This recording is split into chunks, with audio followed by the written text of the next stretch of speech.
الله وبركاته. أعوذ بالله من الشيطان الرجيم. بسم الله الرحمن الرحيم. الحمد لله رب العالمين والصلاة والسلام على سيدنا محمد صلى الله عليه وسلم وآله وصحبه الفائزين بإذن الله. أما بعد. ആദരണീയരായ ഉസ്താദന്മാര്, സ്നേഹനിധികളായ സഹോദരിമാര്, പ്രത്യേകിച്ച് റേഡിയോ ശ്രോതാക്കളായ സുഹൃത്തുക്കള്, അൽഹംദുലില്ലാഹ് നമ്മുടെ ആത്മീയ സദസ്സ് സമാപിച്ച് നമ്മുടെ വിജ്ഞാന സദസ്സിലേക്ക് നമ്മൾ പ്രവേശിക്കുകയാണ്. നമ്മുടെ ആത്മീയ സദസ്സിൽ വെച്ച് പറഞ്ഞതും ചൊല്ലിയതും കേട്ടതും ദുആ ചെയ്തതും അല്ലാഹു സ്വീകരിച്ച് ഇനി നമ്മുടെ നിത്യജീവിതത്തിലേക്ക് ഉപകരിക്കുന്ന ഇൽമു പറയാനും പറയുന്നത് സ്വന്തം ജീവിതത്തിലും കേൾക്കുന്നവരുടെ ജീവിതത്തിലും സമയാനുസരണം ചെയ്യാനുള്ള തൗഫീഖ് അല്ലാഹു പ്രത്യേകം പ്രദാനം ചെയ്യുമാറാവട്ടെ എന്ന് ദുആ ചെയ്ത്, സമയം അല്പം വൈകിയിട്ടുണ്ടെങ്കിലും ഞാൻ ഇപ്പോഴുള്ള എന്റെ മുഴുവൻ ശ്രോതാക്കളെയും, പ്രത്യേകിച്ച് സഹോദരന്മാരെയും സഹോദരിമാരെയും ഞാനൊന്ന് കണ്ണു തുറപ്പിക്കുകയാണ്. എന്താ, ഞാൻ എല്ലാ ക്ലാസ്സിലും അങ്ങനെ പറയാറില്ലല്ലോ അല്ലേ? കണ്ണു തുറപ്പിക്കുകയാണ്. ഏത് വിഷയത്തിലേക്ക്? ഇനിയും നമ്മുടെ ജീവിതത്തിൽ അറിയലും പഠിക്കലും അത്യാവശ്യമായ എത്രയോ മസ്അലകള് ഇനി നമ്മൾ ശ്രദ്ധിക്കാൻ ബാക്കി കിടക്കുന്നുണ്ട്. അത് ഞാൻ ഇൻഷാ അല്ലാഹ് ഒരു 10-15 മിനിറ്റ്, അതല്ലെങ്കിൽ ചിലപ്പം അരമണിക്കൂർ ആയേക്കാം, ഞാൻ ഓരോന്നിന്റെയും മസ്അലകൾ വ്യക്തമായി പറയുന്നതിന് മുമ്പ് നമ്മൾ പഠിക്കേണ്ട കാര്യങ്ങൾ ഒരുപാട് ഇനിയും ജീവിതത്തിലുണ്ട് എന്നാണ് ഇന്ന് ഞാൻ ആമുഖമായി നിങ്ങളെ ഞാൻ ഉണർത്തുന്നത്. ഇൻഷാ അല്ലാഹ് ഇന്നലെ നമ്മുടെ രാവിലത്തെ ക്ലാസിന്റെ ടെക്സ്റ്റ് അടിച്ചത് ആക്സിഡന്റ്, അപകട മരണങ്ങളിൽ മയ്യത്തിൽ നിന്നും വേർപെട്ടു പോരുന്ന ശരീരഭാഗങ്ങളുടെ ഇസ്ലാമിക നിയമങ്ങൾ എന്ന് പറയുമ്പോ ഇന്ന് ചൊവ്വാഴ്ചയാണ്. ഒരുപാട് സഹോദരിമാര് നമ്മുടെ ക്ലാസ് പ്രത്യേകം കേൾക്കാൻ ശ്രദ്ധിക്കുന്ന ദിവസം കൂടിയായതുകൊണ്ട് സ്ത്രീകളൊക്കെയും ശ്രദ്ധിക്കേണ്ട ഹൈള്, നിഫാസ്, ഇസ്തിഹാലത്തിലേക്കല്ല ഞാൻ നിങ്ങളുടെ ശ്രദ്ധ ക്ഷണിക്കുന്നത്. റബ്ബേ, ഇങ്ങനത്തെ ചില രംഗങ്ങളൊക്കെയും എനിക്ക് കഴിഞ്ഞു പോയിട്ടുണ്ട്, അല്ലെങ്കിൽ എന്റെ ഭാര്യയ്ക്ക് കഴിഞ്ഞു പോയിട്ടുണ്ട്. ആ സന്ദർഭത്തിലൊന്നും ഇത്തരം കാര്യങ്ങൾ ഞങ്ങൾ ശ്രദ്ധിച്ചില്ലല്ലോ എന്ന് ദുഃഖിച്ചേക്കാം. അതല്ലെങ്കിൽ ഇനി അങ്ങനത്തെ സന്ദർഭങ്ങളിൽ റബ്ബേ, ഞങ്ങളുടെ മഹത്തായ ക്ലാസ് റൂമിലൂടെ അതിന്റെ ഇസ്ലാമിക നിയമവശങ്ങൾ, സുന്നത്തായത് സുന്നത്തായിട്ടും ഉജൂബായത് ഉജൂബായിട്ടും ഞങ്ങൾ മനസ്സിലാക്കി വെച്ചിട്ടുണ്ട്. അത് ഞങ്ങളുടെ ജീവിതത്തിൽ ഇനി ചെയ്തിരിക്കും എന്ന ഒരു തീരുമാനത്തിലെത്താൻ അല്ലാഹു നമുക്കെല്ലാവർക്കും തൗഫീഖിനെ പ്രദാനം ചെയ്യുമാറാവട്ടെ എന്ന് പറഞ്ഞു ഇൻഷാ അല്ലാഹ് നമ്മുടെ വിഷയത്തിന്റെ ആമുഖത്തിലേക്ക് ഞാൻ ആദ്യം വരികയാണ്. അഥവാ ഒരു മയ്യത്തിൽ നിന്ന് വേർപെട്ടു പോരുന്ന വസ്തുക്കൾ നമ്മുടെ കയ്യിൽ കിട്ടിയാൽ അതുകൊണ്ട് എന്തു ചെയ്യണം എന്ന ചർച്ചയിലേക്ക് കടക്കുന്നതിന് മുമ്പ് എല്ലാവരും ശ്രദ്ധിക്കേണ്ട, അതല്ലെങ്കിൽ അവനവന്റെ നാടുകളിലുള്ള ഉസ്താദന്മാരോട്, വിവരമുള്ളവരോട് ചോദിച്ച് മനസ്സിലാക്കാനുള്ള ഒരവസ്ഥയെങ്കിലും എന്റെ പ്രിയപ്പെട്ട സാധാരണക്കാര് ശ്രദ്ധിക്കാൻ വേണ്ടിയാണ് ഈ ആമുഖം ഞാൻ കൊണ്ടുവരുന്നത്. അഥവാ ഈ വിഷയം ചർച്ച ചെയ്യുമ്പോ സാന്ദർഭികമായി ഒരുപാട് ചിന്തകളിലേക്ക്, ഒരുപാട് മസ്അലകളിലേക്ക് ആദ്യമായി ഞാൻ നിങ്ങളുടെ ശ്രദ്ധ കൊണ്ടുവരികയാണ്. നമുക്ക് ചർച്ച ചെയ്യുമ്പോൾ മയ്യത്തിൽ നിന്ന് വേർപെട്ട വസ്തുക്കളുടെ ചർച്ച ചെയ്യുമ്പോൾ ആ വേർപെട്ടത് ചിലപ്പം പൂർണ്ണമായ അവയവം ആവാം അല്ലെ? ചിലപ്പം ഒരു കൈ ഒന്നായിട്ട് കിട്ടാം, അല്ലെങ്കിൽ ഒരു കാല് ഒന്നായിട്ട് കിട്ടാം, അതല്ലെങ്കിൽ ഒരു അവയവത്തിന്റെ ചില്ലറ ഭാഗങ്ങളാവാം, അല്ലെങ്കിൽ ഒരു എല്ലും കഷ്ണമാവാം, അല്ലെങ്കിൽ മാംസക്കഷ്ണമാവാം, അല്ലെങ്കിൽ മയ്യത്തിൽ നിന്ന് വേർപെട്ടത് ഒരു മുടിയാവാം, ഒരു നഖമാവാം. ഇതെല്ലാം വളരെ വ്യക്തമായി ഫുഖഹാക്കൾ ഓരോ മസ്അലകളും വിശദീകരിക്കുന്നുണ്ട്. അതൊക്കെയും ഇന്ന് നമ്മുടെ കൺമുമ്പിൽ അവയവമായി കിട്ടുന്നതും എല്ലും കഷ്ണം കിട്ടുന്നതും മാംസക്കഷ്ണം കിട്ടുന്നതും നഖം കിട്ടുന്നതും മുടി കിട്ടുന്നതൊക്കെയും കൊലക്കേസ് നടന്ന ഭാഗങ്ങളിൽ നിന്നല്ല. മുസ്ലിമീങ്ങൾ പരസ്പരമുള്ള കൊലക്കേസ് നടന്ന ഭാഗങ്ങളിൽ നിന്ന് എത്രയോ സ്ഥലങ്ങളിൽ നിന്ന് മുടി കിട്ടി ആ മുടിയിലൂടെ കേസ് തെളിയിക്കുന്നു. പക്ഷേ നമ്മുടെ ഭൗതിക ഉദ്യോഗസ്ഥന്മാർ ഒരു മുടി കിട്ടിയാൽ അതിന്റെ കൊലയാളിയെ കണ്ടുപിടിക്കുന്നത് ആ മുടിയിലൂടെയാണെങ്കിൽ മുസ്ലിമീങ്ങളായ ഞാൻ ചിന്തിക്കേണ്ടത് ഇങ്ങനെ ഒരു മുടി കിട്ടിയാൽ അവിടെ ഒരു ഇസ്ലാമിക നിയമം പാലിക്കുന്നുണ്ട് എന്നതിലേക്കാണ് നമുക്ക് ശ്രദ്ധ വേണ്ടത് എന്ന് ഞാൻ സാന്ദർഭികമായി ഉണർത്തുകയാണ്. അതുപോലെ തന്നെ എന്താവാം, ആ കിട്ടിയ വസ്തു അത് മാംസക്കഷ്ണമാവട്ടെ, എല്ലാവട്ടെ, നഖമാവട്ടെ, മുടിയാവട്ടെ, അവയവത്തിന്റെ പൂർണ്ണഭാഗമാവട്ടെ, അതല്ലെങ്കിൽ ഒരു ഭാഗമാവട്ടെ, അത് ചിലപ്പം നിസ്കാരം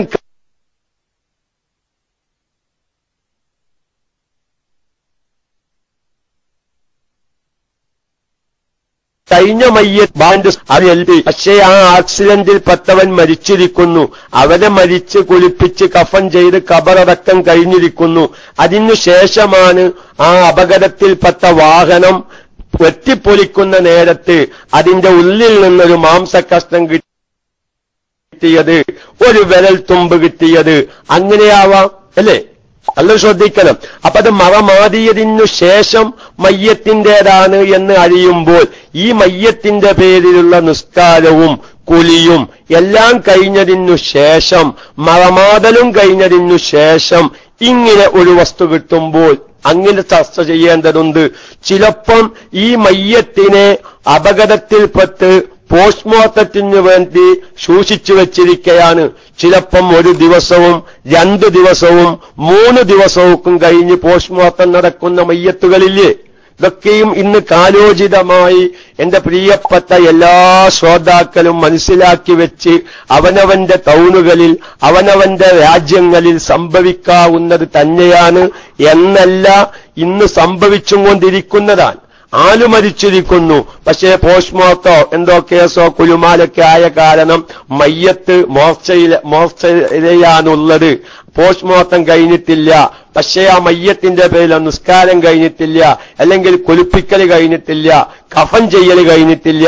അങ്ങനത്തെ ഒരു മയ്യത്തിൽ നിന്നാണ് ഇങ്ങനത്തെ ഒരു ഭാഗം കിട്ടിയാൽ അപ്പൊ കഴിഞ്ഞു മറമാതിയ മയ്യത്തിന്റേതാവാം, മയ്യത്തിനെ കുളിപ്പിച്ച് കഫൻ ചെയ്യുന്നതിനു മുമ്പ് കിട്ടിയതാവാം. ഇവരെയൊക്കെയും നിയമങ്ങൾക്ക് വ്യത്യാസമുണ്ട്, വിധികൾക്ക് വ്യത്യാസം ഉണ്ടായതുകൊണ്ടാണ് എന്റെ പ്രിയപ്പെട്ട എല്ലാ പ്രവർത്തകരെയും ഇത്തരം ശ്രദ്ധകളിലേക്ക് ഞാൻ ക്ഷണിക്കുന്നത്. ഇനി അതുപോലെ തന്നെ എങ്ങനെയുമാവാം ഈ വസ്തു ഇത് മുസ്ലിമിന്റേതാണോ അമുസ്ലിമിന്റേതാണോ എന്ന സംശയം വന്നേക്കാം. ആക്സിഡന്റ് സംഭവിച്ചു, മരണം സംഭവിച്ചു, ആ വാഹനത്തിൽ മുസ്ലിമും അമുസ്ലിമും ഉണ്ടായിരുന്നു, എല്ലാവരും മരിച്ചിരിക്കുന്നു. പക്ഷേ ഒരു കഷ്ണം അവയവം, ഒരു മാംസക്കഷ്ണം കാണുന്നുണ്ട്. മരിച്ചവരൊക്കെയും സംസ്കരണം നടത്തിയിരിക്കുന്നു, ഒരു മാംസക്കഷ്ണം കാണുന്നു. പക്ഷേ ഇതിപ്പോ മരിച്ചവരുടെ കൂട്ടത്തിൽ മുസ്ലിമിന്റേതാണോ അമുസ്ലിമിന്റേതാണോ തിരിച്ചറിയാത്ത രംഗങ്ങൾ കാലോചിതമാണ് പ്രിയപ്പെട്ട ശ്രോതാക്കളെ. അതുപോലെ തന്നെ എങ്ങനെയും സംഭവിക്കാം, ഇവരെ ആക്സിഡന്റിൽ സംഭവിക്കുകയും ചിലവർ മരിക്കുകയും ചിലവർ മരിച്ചിട്ടുമില്ല.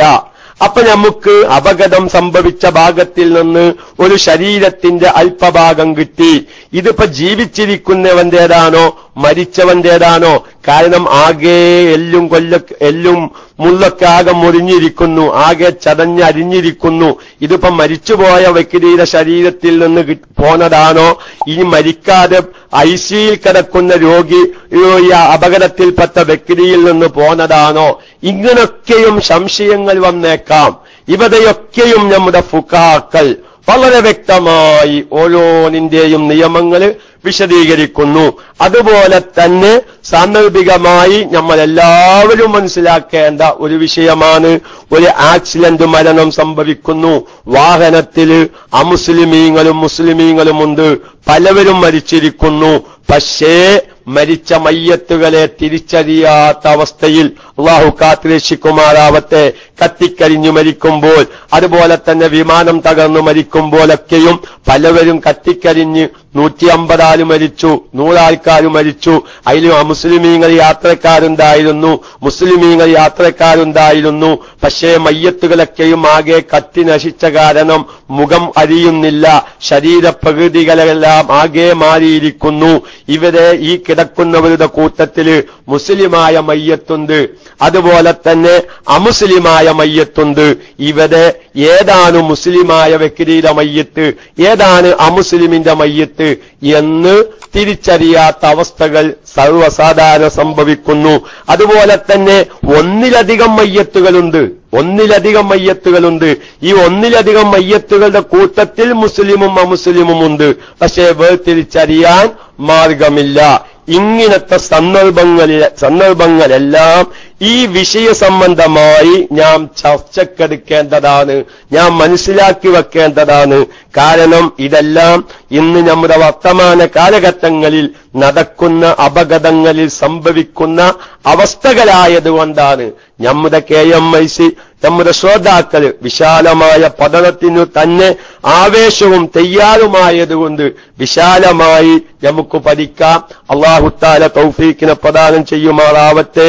അതെല്ലാം നമുക്കാർക്കും അങ്ങനത്തെ ഒരു അവസ്ഥ സംഭവിക്കാതെ, ആർക്കെങ്കിലും സംഭവിക്കുന്ന സമയത്ത് നമുക്ക് പറഞ്ഞു മനസ്സിലാക്കി കൊടുക്കാനും, അല്ലെങ്കിൽ നമ്മൾ കൈകാര്യം ചെയ്യേണ്ട രംഗങ്ങളാണെങ്കിൽ ആ സമയത്തത് കൈകാര്യം ചെയ്യുവാനുമുള്ള മനക്കരുത്തും ഇൽമും ഓർമ്മശക്തിയും അല്ലാഹു നമുക്കെല്ലാവർക്കും പ്രദാനം ചെയ്യുമാറാവട്ടെ എന്ന് പറഞ്ഞ് ഞാൻ ഒരു ചർച്ചയിലേക്ക് കൂടി നിങ്ങളുടെ ശ്രദ്ധ ഞാൻ ക്ഷണിക്കുകയാണ്.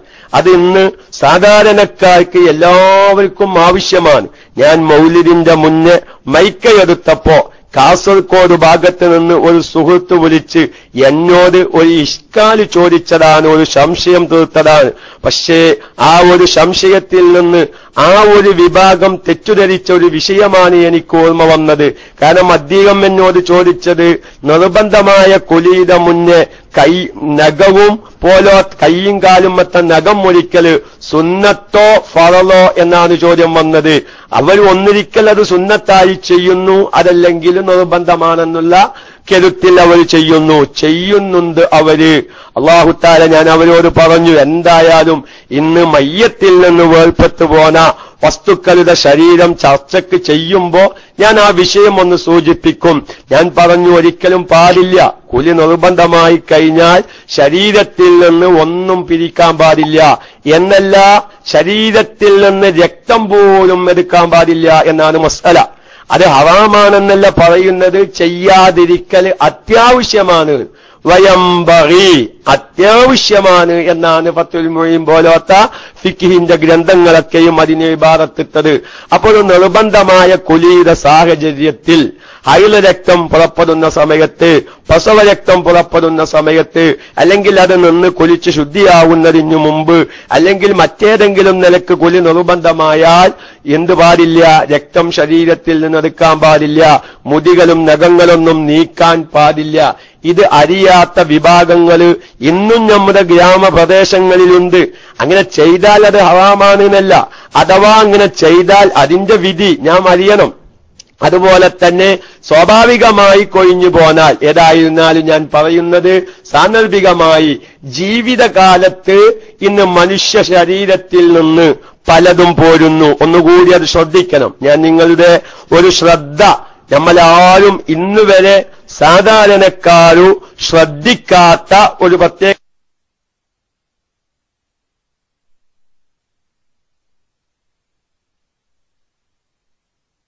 മായ വിഷയത്തിലേക്ക് മടങ്ങി വരുന്നത്. ഇത് മനുഷ്യനിൽ നിന്നും ഇതര ജീവികളിൽ നിന്നും ചിലപ്പം പലതും കൊഴിഞ്ഞു പോരാം, അല്ലെ? മനുഷ്യരിൽ നിന്ന് നമ്മുടെ ജീവിതകാലത്ത് മുടി കൊഴിഞ്ഞു പോരുന്നു, അതുപോലെ തന്നെ നമ്മൾ നഖം മുറിക്കുന്നു, ഒഴിവാക്കപ്പെടേണ്ട രോമങ്ങൾ ഒഴിവാക്കുന്നു, അല്ലെ? അങ്ങനെ ഒഴിവാക്കപ്പെടുന്നതിന്റെ വിധി എന്ത്? അത് മനുഷ്യൻ എന്ന് നമ്മൾ ചർച്ച ചെയ്യുമ്പോൾ സ്ത്രീയിൽ നിന്നാവാം, പുരുഷനിൽ നിന്നാവാം. സ്ത്രീയിൽ നിന്ന് പോരുന്നതിന്റെ വിധി വേറെയാണ്. അതുപോലെ തന്നെ പുരുഷനിൽ നിന്ന് പോരുന്നതിന്റെ വിധി വേറെയാണ്. പുരുഷനിൽ നിന്നു തന്നെ അവന്റെ ഔറത്തിന്റെ ഭാഗത്തിൽ നിന്നാവാം, ഔറത്ത് അല്ലാത്തതിന്റെ ഭാഗത്തിൽ നിന്നാവാം. ഇപ്പൊ താടിരോമം ശരിയാക്കുകയാണ്, തലമുടി ശരിയാക്കുകയാണ്, അതല്ലെങ്കിൽ നഖങ്ങള്, കൈകാലുകളിലുള്ള നഖങ്ങൾ മുറിച്ച് ശരിയാക്കുമ്പോൾ ഒരു പുരുഷനെ സംബന്ധിച്ച് ഔറത്തിന്റെ ഭാഗം അല്ല, നേരെ മറിച്ച് അവന്റെ മറ്റു നീക്കപ്പെടേണ്ട രോമങ്ങൾ നീക്കുമ്പോൾ ഔറത്തിന്റെ ഭാഗത്തിൽ നിന്നായിരിക്കാം ഇത് പോരുന്നത്. അപ്പൊ ഞാൻ പറയുന്നത്, മനുഷ്യനിൽ നിന്ന് പിരിഞ്ഞു പോരുന്ന വിഷയം ചർച്ചക്കെടുക്കുമ്പോൾ അത് സ്ത്രീയിൽ നിന്നാവാം, പുരുഷനിൽ നിന്നാവാം.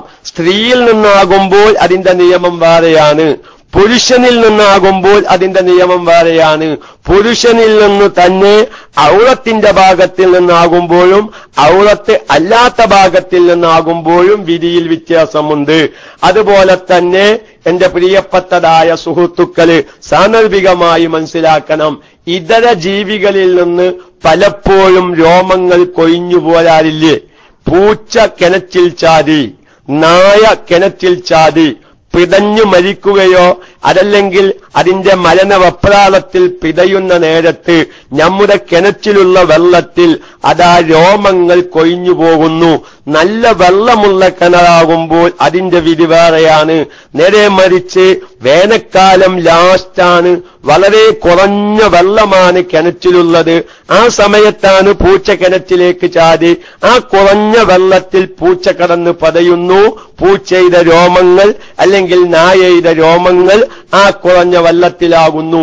ഞാൻ വെള്ളം കോരിയെടുക്കുന്ന സമയത്ത് അതാ ബക്കറ്റില് പൂച്ചയുടെ രോമം അതല്ലെങ്കിൽ നായയുടെ രോമം കാണുന്നു. ഇങ്ങനത്തെ സന്ദർഭങ്ങളിൽ പ്രിയപ്പെട്ട സാധാരണക്കാരെ, വേനൽക്കാലമാണ് വരുന്നത്, മഴക്കാലം പോയി, ഇനി നമ്മുടെ കിണറുകളിലുള്ള വെള്ളത്തില് പൂച്ച ചാടുകയോ നായ ചാടുകയോ അത് കാരണം രോമങ്ങൾ കിണറ്റിൽ ആകുകയും ചെയ്യുമ്പോൾ എന്താണ് ഈ കിണർ കൊണ്ട് കാത്തേണ്ടത്? ഇവരെ വെള്ളം പച്ച അരിച്ചു കളയണമോ അതല്ല വേറെന്തെങ്കിലും ചെയ്യണമോ എന്ന് ചിന്തിക്കുന്ന എത്രയോ സാധാരണക്കാരുണ്ട്. ചില സാധാരണക്കാർക്ക് അവിടെ ചില അബദ്ധങ്ങളും സംഭവിക്കാറുണ്ട്. പൂച്ച ചാടി, നായ ചാടി, കിണർ നല്ലോണം വൃത്തിയാക്കി, ഇനി നായയുടെ പ്രശ്നങ്ങളൊന്നും കുടിക്കുന്ന വെള്ളത്തിൽ വരണ്ട, പൂച്ചയുടെ എന്തെങ്കിലും വിഷാംശങ്ങൾ ഇനി വെള്ളത്തിലുണ്ടെങ്കിൽ വരണ്ട എന്ന് വിചാരിച്ച് സംസം വെള്ളം കിണറ്റിലേക്ക് ഒഴിച്ച്, അപ്പൊ ആരോ വന്ന് ഇഷ്കാലാക്കി സംസം വെള്ളം കിണറ്റിലേക്ക് ഒഴിച്ചാൽ ഇനി ആ വെള്ളം കൊണ്ടല്ലേ മൂത്രപ്പുരയിലേക്ക് പോകുക അല്ലെങ്കിൽ ബാത്റൂമിലേക്ക് പോകുക? നിങ്ങൾ എന്ത് പണിയെ കാട്ടിയത്? സംസം കിണറ്റിലേക്ക് ഒഴിക്കുകയോ ചെയ്ത് പല തള്ളാരെയും ബേജാറാക്കുന്ന സാധാരണക്കാരെ കാണാം. അതുകൊണ്ട് എന്റെ പ്രിയപ്പെട്ട സുഹൃത്തുക്കളെ, അത് തന്നെ തിന്നപ്പെടുന്ന ജീവി അല്ലെ, നമ്മൾ സാധാരണ കോഴി, ആട് പോലത്തെ ജീവികളാകുമ്പോൾ തിന്നപ്പെടുന്ന ജീവിയിൽ നിന്ന് അറക്കുന്നതിനു മുമ്പ് ജീവിതകാലത്ത് കൊഴിഞ്ഞു പോന്നത്, അറക്കപ്പെട്ടതിനു ശേഷം കൊഴിഞ്ഞു പോന്നത്,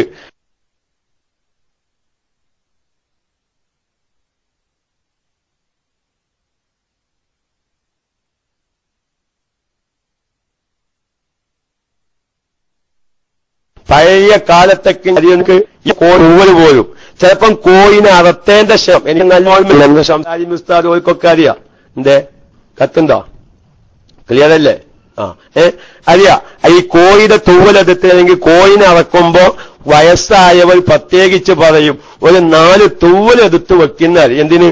അവർക്ക് ചെവി കടിക്കുന്ന സമയത്ത്, ചെവി ചൊരിയുന്ന സമയത്ത് പടക്കാൻ വേണ്ടി.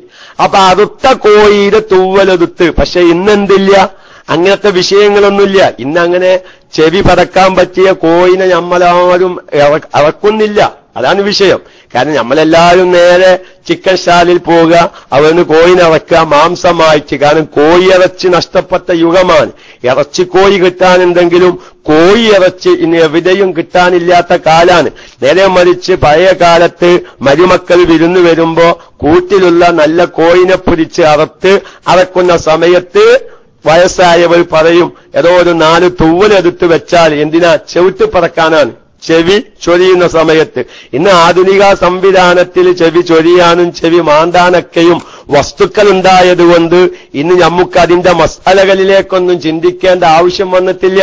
അപ്പൊ കോയിന്റെ തൂവല് കോയിനെ അറക്കണേന്റെ മുമ്പ് അല്ലെങ്കിൽ കോയിനെ അറുത്തതിനു ശേഷം ആ തൂവല് ചെവിട്ടിലിട്ട് പടക്കുമ്പോ ആ തൂവല് നജസാണോ അല്ലേ പോലത്തെ വിഷയങ്ങൾ ഞാൻ പഠിക്കേണ്ടതുണ്ട്. അതൊന്ന് അറിയുന്നത് നല്ലതാണ്. അത് ആവശ്യമില്ലെങ്കിലും പൂച്ച കിണച്ചു ചാടുക, നായ കിണച്ചു ചാടുക, അതിന്റെ രോമങ്ങൾ വെള്ളത്തിലാവുക, വെള്ളം കോരുന്ന സമയത്ത് ബക്കറ്റിൽ രോമങ്ങൾ കാണുക, ആ ബക്കറ്റിലുള്ള വെള്ളം കൊണ്ട് നമുക്ക് ശുദ്ധീകരണത്തിന് പറ്റുമോ പറ്റില്ലേ പോലത്തതൊക്കെയും ഇൻഷാ അല്ലാഹ് ഞാൻ പറയുന്നത് പഠിക്കേണ്ടതാണ്. അതല്ലെങ്കിൽ അത്തരം സന്ദർഭങ്ങളിലെല്ലാം പറ്റാവുന്നവരോട് ചോദിച്ച് മനസ്സിലാക്കാൻ വേണ്ടി ഞാൻ നിങ്ങളുടെ ശ്രദ്ധ ക്ഷണിച്ചതാണ്. ഇനി ഇവിടെ തന്നെ ഞാൻ ചർച്ച ചെയ്യേണ്ട വലിയൊരു വിഷയമുണ്ട്. അതെന്താണെന്ന് ചോദിച്ചാൽ, ഈ മയ്യത്തിൽ നിന്ന് വേർപെട്ട അവയവങ്ങൾ ഇനി അത് രണ്ടാമത് സംസ്കരിക്കുമ്പോൾ ആ അവയവങ്ങൾക്ക് സാധാരണ മയ്യത്തിന് 3 കഷ്ണം തുണിയാണല്ലോ വേണ്ടത്, അല്ലെ? ഒരു മയ്യത്തിനെ കഫൻ ചെയ്യുമ്പോൾ പുരുഷന്മാരാണെങ്കിൽ അഫ്ളലായ രൂപം 3 കഷ്ണം തുണിയാണെന്നൊക്കെയും പറഞ്ഞു.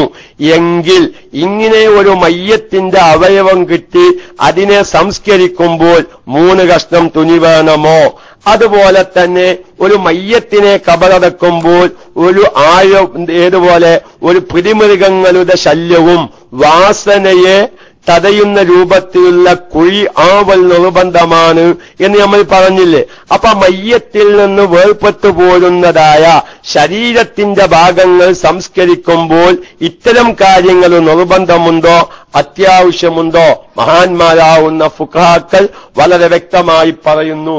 അതുപോലെ തന്നെ ഞാൻ ഒന്നുകൂടി എന്റെ പ്രിയപ്പെട്ട എല്ലാവരെയും ശ്രദ്ധ, അഥവാ നമ്മുടെ ജീവിതകാലത്ത് നമ്മുടെ ശരീരത്തിൽ നിന്ന് പിരിഞ്ഞു പോരുന്ന പല വസ്തുക്കളുമുണ്ട്. എന്റെ പ്രിയപ്പെട്ട സഹോദരന്മാർ, എന്റെ പ്രിയപ്പെട്ട സഹോദരിമാർ പ്രത്യേകം ശ്രദ്ധിക്കുക. പ്രസവ സമയത്ത് സ്ത്രീകൾക്ക് കുട്ടിയെ പ്രസവിച്ചു കഴിഞ്ഞാൽ പോരുന്ന ഒരു സംഗതിയുണ്ട്. അതാർക്കെങ്കിലും അറിയുന്നവരൊന്ന് ടെക്സ്റ്റ് അടിക്കോ? നിങ്ങളുടെ നാട്ടിലേക്ക് എന്താ ഇതിന് പേര് പറയാൻ എനിക്ക് പറയില്ല. ഇന്റെ നാട്ടിൽ അതിനൊരു പേര് പറയുന്നുണ്ട്. നമ്മൾ ഹോസ്പിറ്റലിൽ നിന്ന് പ്രസവിക്കുന്നു നമ്മുടെ ഭാര്യന്മാര്. എന്താണ് ഡോക്ടർമാർ അതേറ്റ് ചെയ്യുന്നത് എങ്കിൽ ഇസ്ലാമികമായി അതിനൊരു വിധിയുണ്ടല്ലോ. ഒരു മനുഷ്യ ശരീരത്തിൽ നിന്ന് പിരിഞ്ഞു പോന്നതാണ്. മറുപില്ലാന്ന് ഞങ്ങളെ വൈക്ക് പറയാ, ഞങ്ങളെ വൈക്കൊക്കെ പറയാ മറുട്ടീന്നാണ് പറയാ, ചെറുത്തിയാക്കല്ല മറുട്ടി. ചിലവര് മറു, ചിലവര് മറുപില്ല, ചിലവര് എന്താണ് മറുട്ടി എന്നൊക്കെയും പറയും, അല്ലെ? എന്തോ ആവട്ടെ, ഞാൻ ചോദിക്കട്ടെ, ഇതൊരു മനുഷ്യ ശരീരത്തിൽ നിന്ന് പോന്നതാണല്ലോ, അല്ലെ?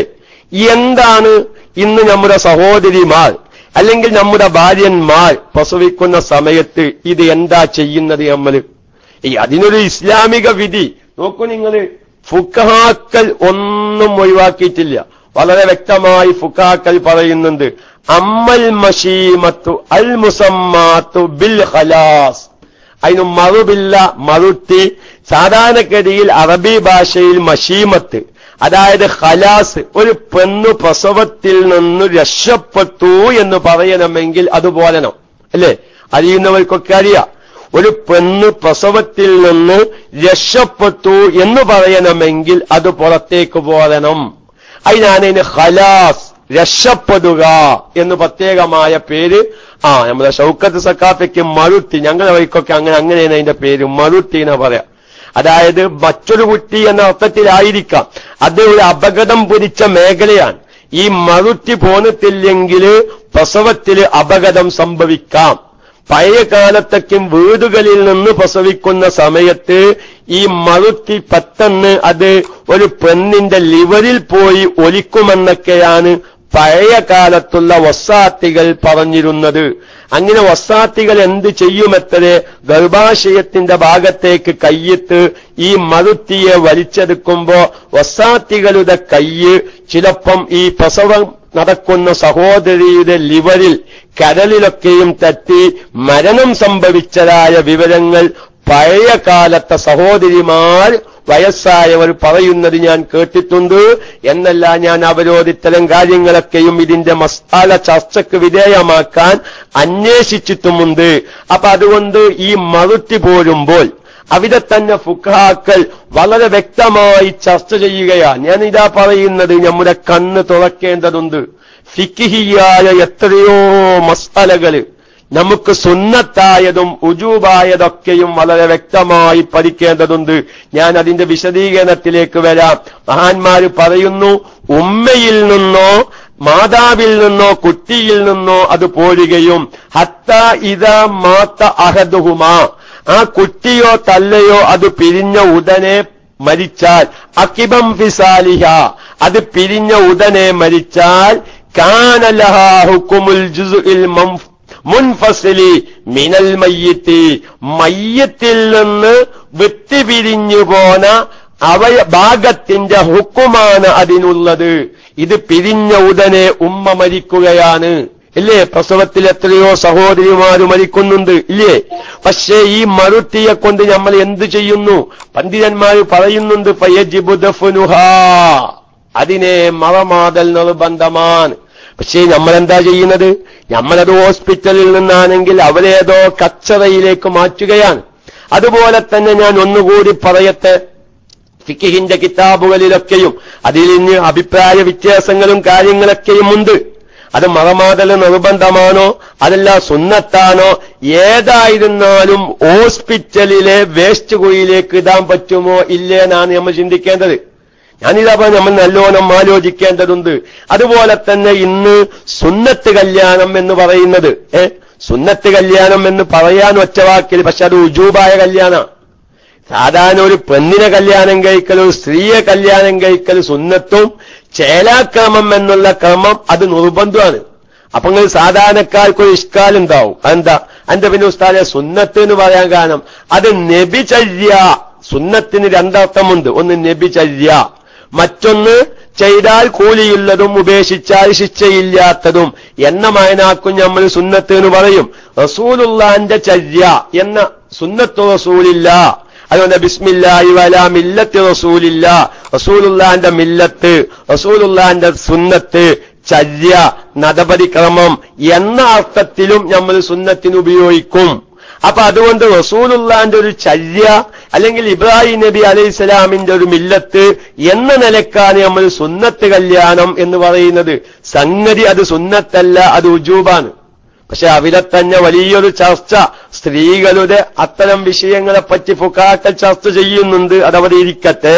അത് രഹസ്യമായി ചെയ്യേണ്ട കാര്യമായതുകൊണ്ട് അത് രഹസ്യമായി തന്നെ പറയണം. KMIC പബ്ലിക്കാണ്, അതുകൊണ്ട് അത് പബ്ലിക്കൽ പറയാതിരിക്കലുമാണ് നല്ലത്.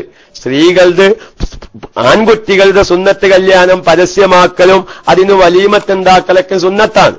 സ്ത്രീകളുടെ അത് രഹസ്യമാക്കണം. അതുകൊണ്ട് KMIC പബ്ലിക് ആയതുകൊണ്ട് നമുക്കത് പബ്ലിക്കിൽ പറയേണ്ട, അത് രഹസ്യമായി പറയേണ്ടതാണ്. പക്ഷേ അശ്രദ്ധത പല ഉമ്മമാർക്കും സംഭവിക്കുന്നുണ്ട് എന്ന് ഞാൻ ഒറ്റ വാക്കിൽ അതിനെ സംബന്ധിച്ചു പറയുന്നു. രഹസ്യമായി ചെയ്യേണ്ടത് നമുക്ക് രഹസ്യമായിട്ട് തന്നെ പറയാം. അപ്പൊ ഞാൻ പറയുന്നത്, ഇന്ന് നമ്മുടെ ആൺകുട്ടികളെ സുന്നത്ത് കല്യാണം ചെയ്യുന്ന സമയത്ത് ഇന്ന് നമ്മുടെ വീടുകളിൽ വെച്ച് ചെയ്യുന്ന സംവിധാനം പോയിട്ടുണ്ട്, അല്ലെ? സംവിധാനം പോയി ഹോസ്പിറ്റലുകളിലേക്ക് മാറിയിട്ടുണ്ട്. എത്ര പേരുടെ ആൺകുട്ടികളെ, സാധുവായ എന്റെ അടക്കമുള്ള ആൺകുട്ടികളുടെ സുന്നത്ത് കല്യാണം കഴിച്ച് തിരിച്ചു പോരുമ്പോൾ ആ കഷ്ണവുമായി, ആ തൊലിയിൽ നിന്ന് മുറിക്കപ്പെടുന്ന വസ്തുവുമായി എത്ര ആള് വീട്ടിലേക്ക് തിരിച്ചു പോന്നിട്ടുണ്ട്. സുന്നത്ത് കല്യാണം കഴിക്കുന്ന ഡോക്ടറോട് എല്ലാം കഴിഞ്ഞ് ബില്ലും അടച്ച് നമ്മൾ പോരുകയാണ്, അല്ലേ? എന്നാൽ ഇന്റെ കുട്ടിയുടെ ആ മൂത്രത്തടിയിൽ നിന്ന് മുറിച്ച് ഒഴിവാക്കിയത് അവരെ അങ്ങോട്ട് കാത്തിക്കാൻ ഇന്ന് എത്ര ആള് ചോദിക്കുന്നുണ്ട്? ആരെങ്കിലും ഇതുവരെ ചോദിച്ചിട്ടുണ്ടോ? ഇല്ല. പക്ഷേ മഹാന്മാരാവുന്ന ഫുഖഹാക്കൾ വളരെ വ്യക്തമായി വതുസന്നു മുവാറാത്തു കുല്ലി മൻ ഫസല മിൻ ഹയ്യിൻ വലൗ മാ യുഖ്തഉ ലിൽ ഖിതാൽ, ചേലാക്രമം സമയത്ത് മുറിക്കപ്പെടുന്ന മനുഷ്യ ശരീരത്തിൽ നിന്ന് മുറിച്ചെടുക്കപ്പെടുന്ന, ഇനി ഷൗക്കത്ത് സക്കാഫിയെ ചോദിച്ചിട്ട് കാര്യമില്ല. കാരണം അത് ഏത് കുയ്യിലാണ് കിടക്കുന്നത് എന്ന് അറിയില്ല. ഡോക്ടർമാർ പറയും നിങ്ങൾ പോയി തെരഞ്ഞോലിന്നാണ് മാനം കെടും. ഏതായാലും ഇരിക്കട്ടെ, നിങ്ങളെ കുട്ടികളുടെ ഏതാണെങ്കിൽ ആ കുയ്യിന്ന് തെരഞ്ഞു നിർത്തോലിന്ന് പറയും. ഞാൻ പറയുന്നത് നമ്മുടെ മനുഷ്യ ശരീരത്തിൽ നിന്ന് ജീവിതകാലത്ത് പോരുന്നത്, മരണശേഷം പോരുന്നത് എല്ലാത്തിനും ഫുഖഹാക്കൾ വളരെ വ്യക്തമായി മറുപടികൾ പറഞ്ഞിട്ടുണ്ട്. അല്ലാഹു തആല നമുക്കത് പഠിക്കാനും നമ്മുടെ ജീവിതത്തിൽ അത് ഉപകരിക്കാനും തൗഫീഖിനെ പ്രദാനം ചെയ്യുമാറാവട്ടെ എന്ന് പറഞ്ഞ് ഏകദേശം ഇപ്പോൾ ഞാൻ പറഞ്ഞ വിഷയങ്ങൾ ഏകദേശം 10-13 കാര്യങ്ങളുണ്ട്. സാധാരണക്കാരെല്ലാവരും പഠിക്കേണ്ട. പൂച്ച വള്ളത്തിൽ ചാടിയാലും നായ വള്ളത്തിൽ ചാടിയാലും പൂച്ച വള്ളത്തിൽ ചാടി ചത്ത രോമമാണെങ്കിലും ചാകാത്ത രോമമാണെങ്കിലും ഇതെല്ലാം ഇന്ന് സാധാരണക്കാർ. അതുപോലെ തന്നെ നമ്മൾ നഖം വെട്ടുമ്പോൾ അതെന്തു ചെയ്യണം? നമ്മുടെ ശരീരത്തിൽ നിന്നും മറ്റു ഭാഗങ്ങളിൽ നിന്ന് പിരിഞ്ഞു പോരുന്ന അല്ലെങ്കിൽ ഒഴിവാക്കുന്ന മറ്റു മോശമായ രോമങ്ങൾ എല്ലാം ഫുഖഹാക്കൾ വളരെ വ്യക്തമായി പറയുന്നു. ഞാൻ സാന്ദർഭികമായി ഒരു കാര്യം ഞാൻ ഉണർത്തുകയാണ്. പ്രിയപ്പെട്ട ശ്രോതാക്കളെ, ഫുഖഹാക്കൾ പറഞ്ഞ ഓരോ മസ്അലയും അതിനൊക്കെയും ഒരുപാട് അർത്ഥങ്ങളുണ്ട്, അതിനൊക്കെയും വലിയ നിയമവശങ്ങളുണ്ട്. ഞാൻ ഇന്ന് രാവിലെ ഒരാൾ എനിക്കൊരു PM അയച്ചു. ഞാൻ സ്ഥലം പറയുന്നില്ല, വ്യക്തിയെ പറയുന്നില്ല. അദ്ദേഹത്തിന് ഫോൺ വിളിച്ച് ഞാൻ ഉറപ്പുവരുത്തി ഞാൻ പറയുന്ന മസ്അലയുടെ ഗൗരവം സാധാരണക്കാരെ ബോധ്യപ്പെടുത്താൻ ഞാൻ ഈ സംഭവം പറയുമെന്ന് പറഞ്ഞപ്പോൾ അദ്ദേഹം പറഞ്ഞു, ഉസ്താദെ സംഭവിച്ചിട്ടുണ്ട്, പക്ഷേ നാട്ടുകാരെല്ലാവരും അറിയാൻ തുടങ്ങുന്നുള്ളൂ എന്ന്. അതായത് ഉംറക്ക് പോയ ഒരു പെണ്ണ് അമീറിന്റെ ഒപ്പം ചാടിപ്പോയി എന്നുള്ളതാ. നോക്കിങ്ങള്, ഞാൻ നമ്മുടെ ഫുഖഹാക്കളുടെ മഹത്വ പറയുന്നത്. ഞാൻ ആ ഒരു ട്രാവൽസിനെയോ ആ അമീറിനെയോ ആ ഒരു സ്ത്രീയെ ഒന്നുമല്ല പറയുന്നത്. ഫുഖഹാക്കൾ പറഞ്ഞ മസ്അലയുടെ ഗൗരവം പഠിക്കാനാണ്. ഇന്ന് അദ്ദേഹം എനിക്ക് രാവിലെ അയച്ച ഫസ്റ്റിലെ വാർത്ത എനിക്കിന്ന് കിട്ടിയത് എന്താണ്?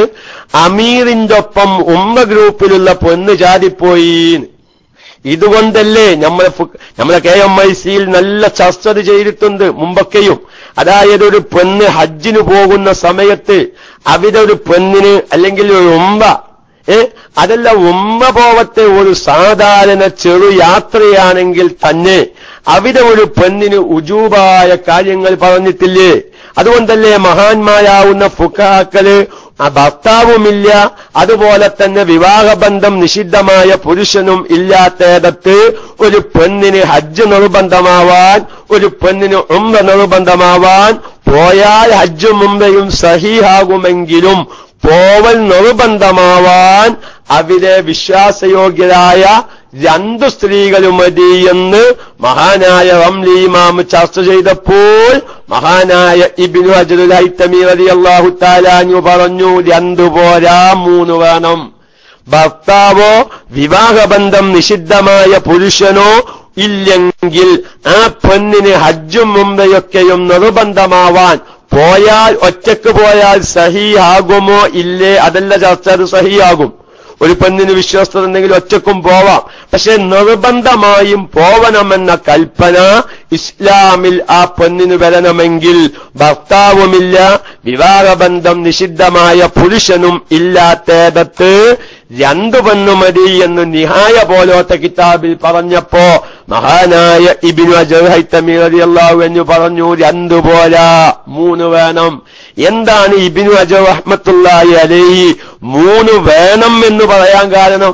2 പെണ്ണുങ്ങൾ എന്തെങ്കിലും ഒരു പെണ്ണിന് ഹജ്ജിന് പോവൽ നിർബന്ധമില്ല. വിശ്വാസയോഗ്യമായ 3 പെണ്ണ് വേണം.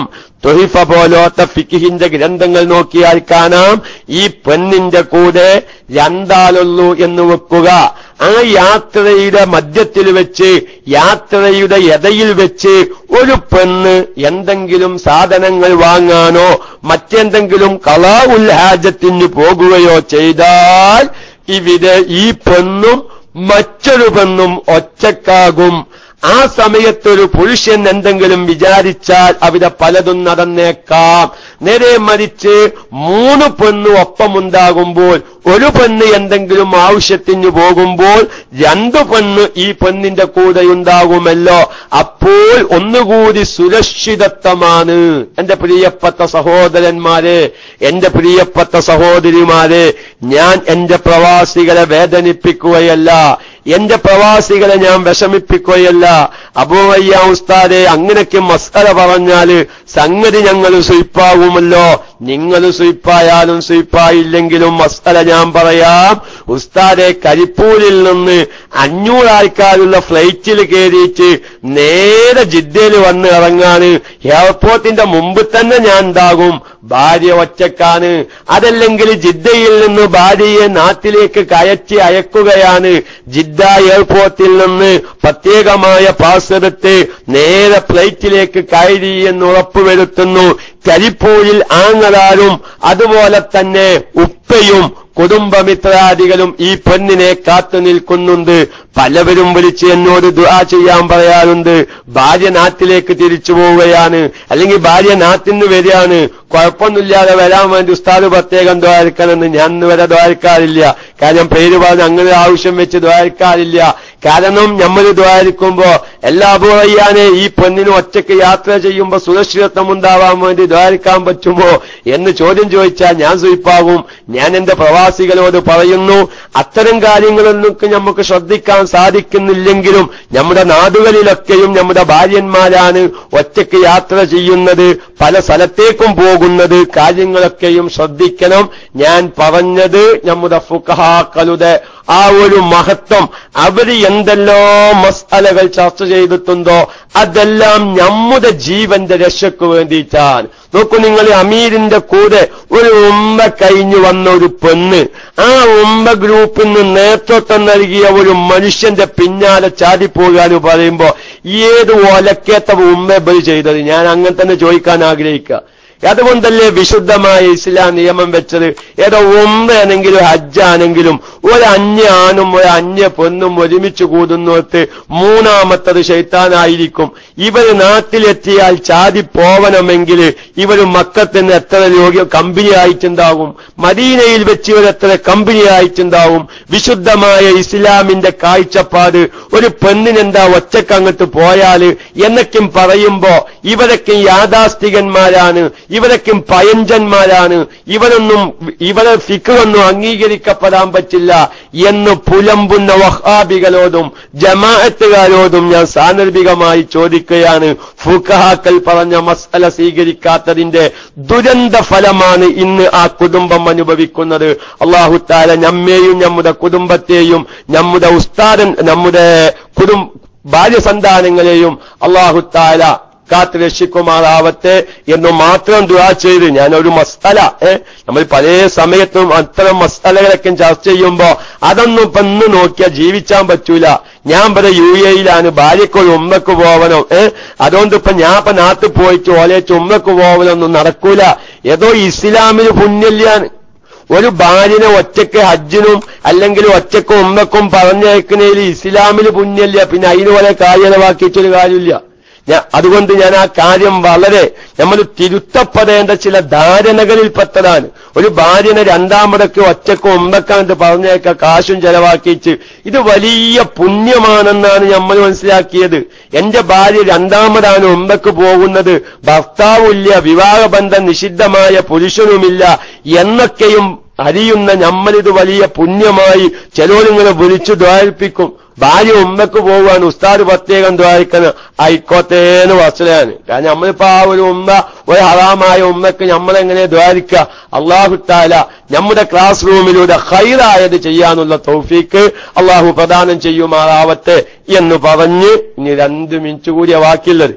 ഞാൻ നല്ലോണം ഞാൻ പറഞ്ഞില്ലേ, നമ്മളെ കണ്ണ് തുറക്കണം. നമ്മുടെ പഠിക്കേണ്ട വിഷയങ്ങളിലേക്ക് എത്രയോ കാര്യങ്ങൾ, നമ്മുടെ ഭാര്യന്മാർ പ്രസവിക്കുന്ന സമയത്തുള്ള മറുത്തിയായാലും, നമ്മുടെ കുട്ടികളുടെ സുന്നത്ത് കല്യാണം കഴിക്കുന്ന സമയത്ത് ചേലാക്രമത്തിന്റെ ഭാഗമായി മുറിക്കപ്പെടുന്ന തൊലിയായാലും, ഇതെല്ലാം ജീവിതകാലത്ത് പോരുന്നതിന്റെ ഇസ്ലാമിക നിയമങ്ങൾ ഫുഖഹാക്കള് നമുക്ക് ചർച്ച ചെയ്ത് തരുമ്പോൾ അള്ളാഹു അത് ജീവിതത്തിൽ പകർത്താനുള്ള തൗഫീക്കിനെ പ്രദാനം ചെയ്യുമാറാവട്ടെ എന്ന് മാത്രം ദുആ ചെയ്ത്, ചിലപ്പം ഹോസ്പിറ്റലുകളിലൊക്കെ ആകുമ്പോ ചിലപ്പം ഫുള്ള് നടന്നില്ലെങ്കിലും ഒരു പരിധിവരെ നടന്നേക്കാം എന്നും ഉണർത്തി എല്ലാം വിശാലമായി പഠിക്കാൻ നിങ്ങളെല്ലാവരും തയ്യാറാവണം. തൗഫീക്ക് നൽകുമാറാവട്ടെ എന്ന് ദുആ ചെയ്ത് 11 മണിയായിട്ടുണ്ട്. നമ്മുടെ അബൂ ഹാഷിം ഉസ്താദ് അപ്പൊ നിങ്ങളിപ്പോ ചോദിക്കൂട്ടോ, അപ്പൊ നിങ്ങൾക്കൊരു പരാതി ഉണ്ട് എനിക്കല്ലറിയാം. നിങ്ങളെ പരാതി എനിക്കറിയാം, ഇപ്പൊ എവിടെ എത്തിന്ന്. ഏത് ഇല്ല, എവിടെ എത്തിയിട്ടില്ല. അപ്പൊ അതുകൊണ്ട് പഠനം നമുക്ക് ആവശ്യമാണ്. അത്രേ ഇന്നിപ്പോ ചർച്ച ചെയ്തിട്ടുള്ളൂ. ഏതായിരുന്നാലും അബൂ ഹാഷിം ഉസ്താദ് എത്തിയാൽ ഉടനെ വിവരം അറിയിക്കുക. അതുവരെ നമുക്ക് തുടരുക. ഞാൻ ആരുടെ സമയവും കഥെടുക്കാൻ ഞാൻ തയ്യാറല്ല. പിന്നെ നമ്മൾ അടുത്ത ക്ലാസിന്റെ ഉസ്താദന്മാര് വരുന്നത് വരെ നമുക്ക് ലൈവായി അങ്ങനെ പെയ്ക്കോട്ടെ. നമുക്കാണെങ്കിൽ ഒരുപാട് വിഷയങ്ങൾ പറയാനുണ്ട് എന്ന നിലക്ക് എന്ന നിലക്ക് തന്നെ നമ്മൾ അങ്ങനെ തുടരുകയാണ്.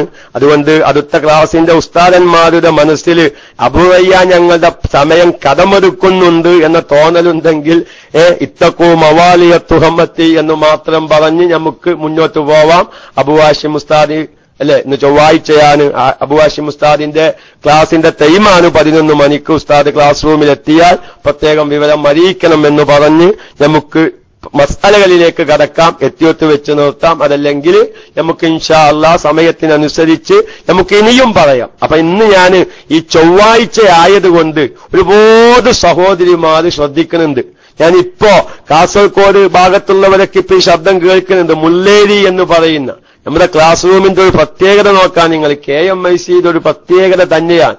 കാസർകോട്ട് ഭാഗത്ത് കാസർകോട്ട് നിന്ന് 20 കിലോമീറ്റർ ദൂരത്താണ് എന്ന് പറഞ്ഞു. മുല്ലേരി എന്ന് പറയുന്ന സ്ഥലത്ത് നിന്ന് ഒരു സുഹൃത്ത് വിളിച്ചിട്ട് ഗൾഫിൽ നിന്ന് വന്നതാണ്. 2 ദിവസമായി. ഞാനൊരു കൊല്ലത്തോളമായി KMICയുടെ എല്ലാ ക്ലാസ്സിൽ നിന്ന് കേൾക്കുന്ന ഒരു വ്യക്തിയാണ്. അപ്പൊ നാട്ടിൽ വന്നപ്പോ ഒന്ന് വിളിച്ചതാണ് എന്ന് പറഞ്ഞ് സന്തോഷങ്ങൾ അറിയിച്ച സമയത്ത് അദ്ദേഹം പറഞ്ഞു, ഞങ്ങളുടെ ഈ ഭാഗത്ത് കാസർകോട് മുല്ലേരി എന്ന് പറയുന്ന ഭാഗത്ത് ഒരുപാട് സഹോദരിമാർ ശരിയായി ഇരുന്ന് നമ്മുടെ ക്ലാസ് റൂമിന്റെ ശ്രോതാക്കളാണ് എന്ന സന്തോഷം പറഞ്ഞപ്പോ വല്ലാത്ത സന്തോഷം തോന്നി. അപ്പൊ അതുകൊണ്ട് നമ്മൾ എത്ര ഉറക്കമൊഴിച്ചാലും എത്ര നമ്മൾ സമയം ചെലവഴിച്ചാലും അല്ലാഹു തആല നമുക്കിതിനൊക്കെയും മഹത്തായ പ്രതിഫലം നൽകും എന്ന കാര്യത്തിൽ നമ്മൾ ആരും സംശയിക്കണ്ട. അള്ളാഹു നമ്മുടെ ഖബർ ജീവിതം നാഫിയായ ഇൽമ് പ്രചരിപ്പിച്ചതിന്റെ ബറക്കത്ത് കൊണ്ട് അള്ളാഹു നമ്മുടെ ഖബർ ജീവിതം വിശാലമാക്കി തീർക്കുമാറാവട്ടെ, പ്രകാശമുള്ളതാക്കി തീർക്കുമാറാവട്ടെ എന്ന് ദുആ ചെയ്ത് ഞാൻ എന്റെ പ്രിയപ്പെട്ട സഹോദരന്മാരോട് ഇന്നലെ പറഞ്ഞ മസ്അലയുടെ ബാക്കിയായി 1-2 കാര്യം കൂടി ഉണർത്തുകയാണ്. ഇന്നലെ നമ്മൾ പറഞ്ഞു, ഒരു മയ്യത്തിനെ കുളിപ്പിച്ച് കഫൻ ചെയ്ത് പൂർത്തിയാകുന്നതിന് മുമ്പ് രക്തം വരുമെന്ന് ഉറപ്പുണ്ടെങ്കിൽ, ഭയമുണ്ടെങ്കിൽ കഫൻ ചെയ്യുന്നതിന് മുമ്പ് തന്നെ നിസ്കാരം പൂർത്തിയാക്കലാണ് ഏറ്റവും നല്ലത്. അത് എല്ലാ സാധാരണക്കാരും പ്രത്യേകമായി മനസ്സിലാക്കി വെക്കേണ്ട മസ്അലയാണ്.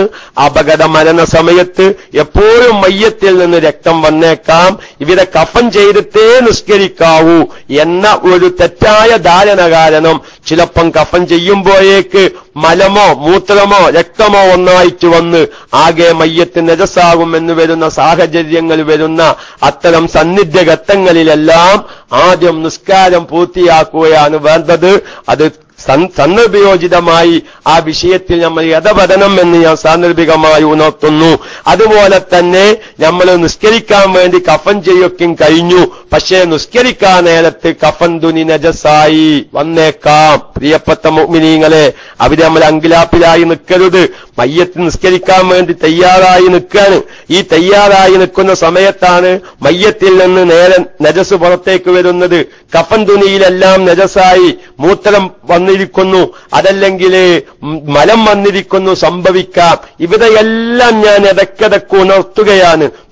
പുതിയ ശ്രോതാക്കൾ ഇടയ്ക്കിടയ്ക്ക് വരുന്നത് കൊണ്ട് ഇങ്ങനെ ഒരു മയ്യത്തിൽ നിന്ന് മലവും മൂത്രമൊക്കെയും ഇങ്ങനെ വരാനുള്ള ഒരു പ്രധാനപ്പെട്ട കാരണം മയ്യത്ത് കുലിയുടെ തുടക്കത്തില് ചാരിയിരുത്തി വയറ് ഉയ്യുക എന്നുള്ളത് ഇന്ന് അപൂർവമായി മാറിയിട്ടുണ്ട്.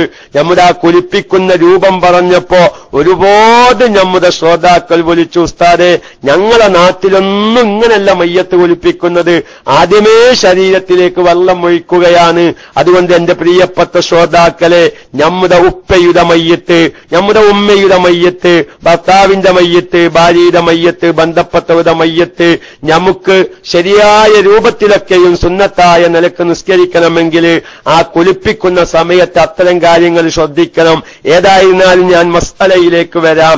നമ്മൾ നിസ്കരിക്കാൻ വേണ്ടി മയ്യത്ത് മുമ്പിൽ വെച്ച സമയത്ത് ഒന്നിരിക്ക മയ്യത്തിൽ നിന്ന് പുറപ്പെട്ട വസ്തുക്കൾ കാരണം കഫൻ തുനി നജസായി, അതല്ലെങ്കിൽ വേറെ ഏതെങ്കിലും നിലക്ക് കഫൻ തുനി നജസായി.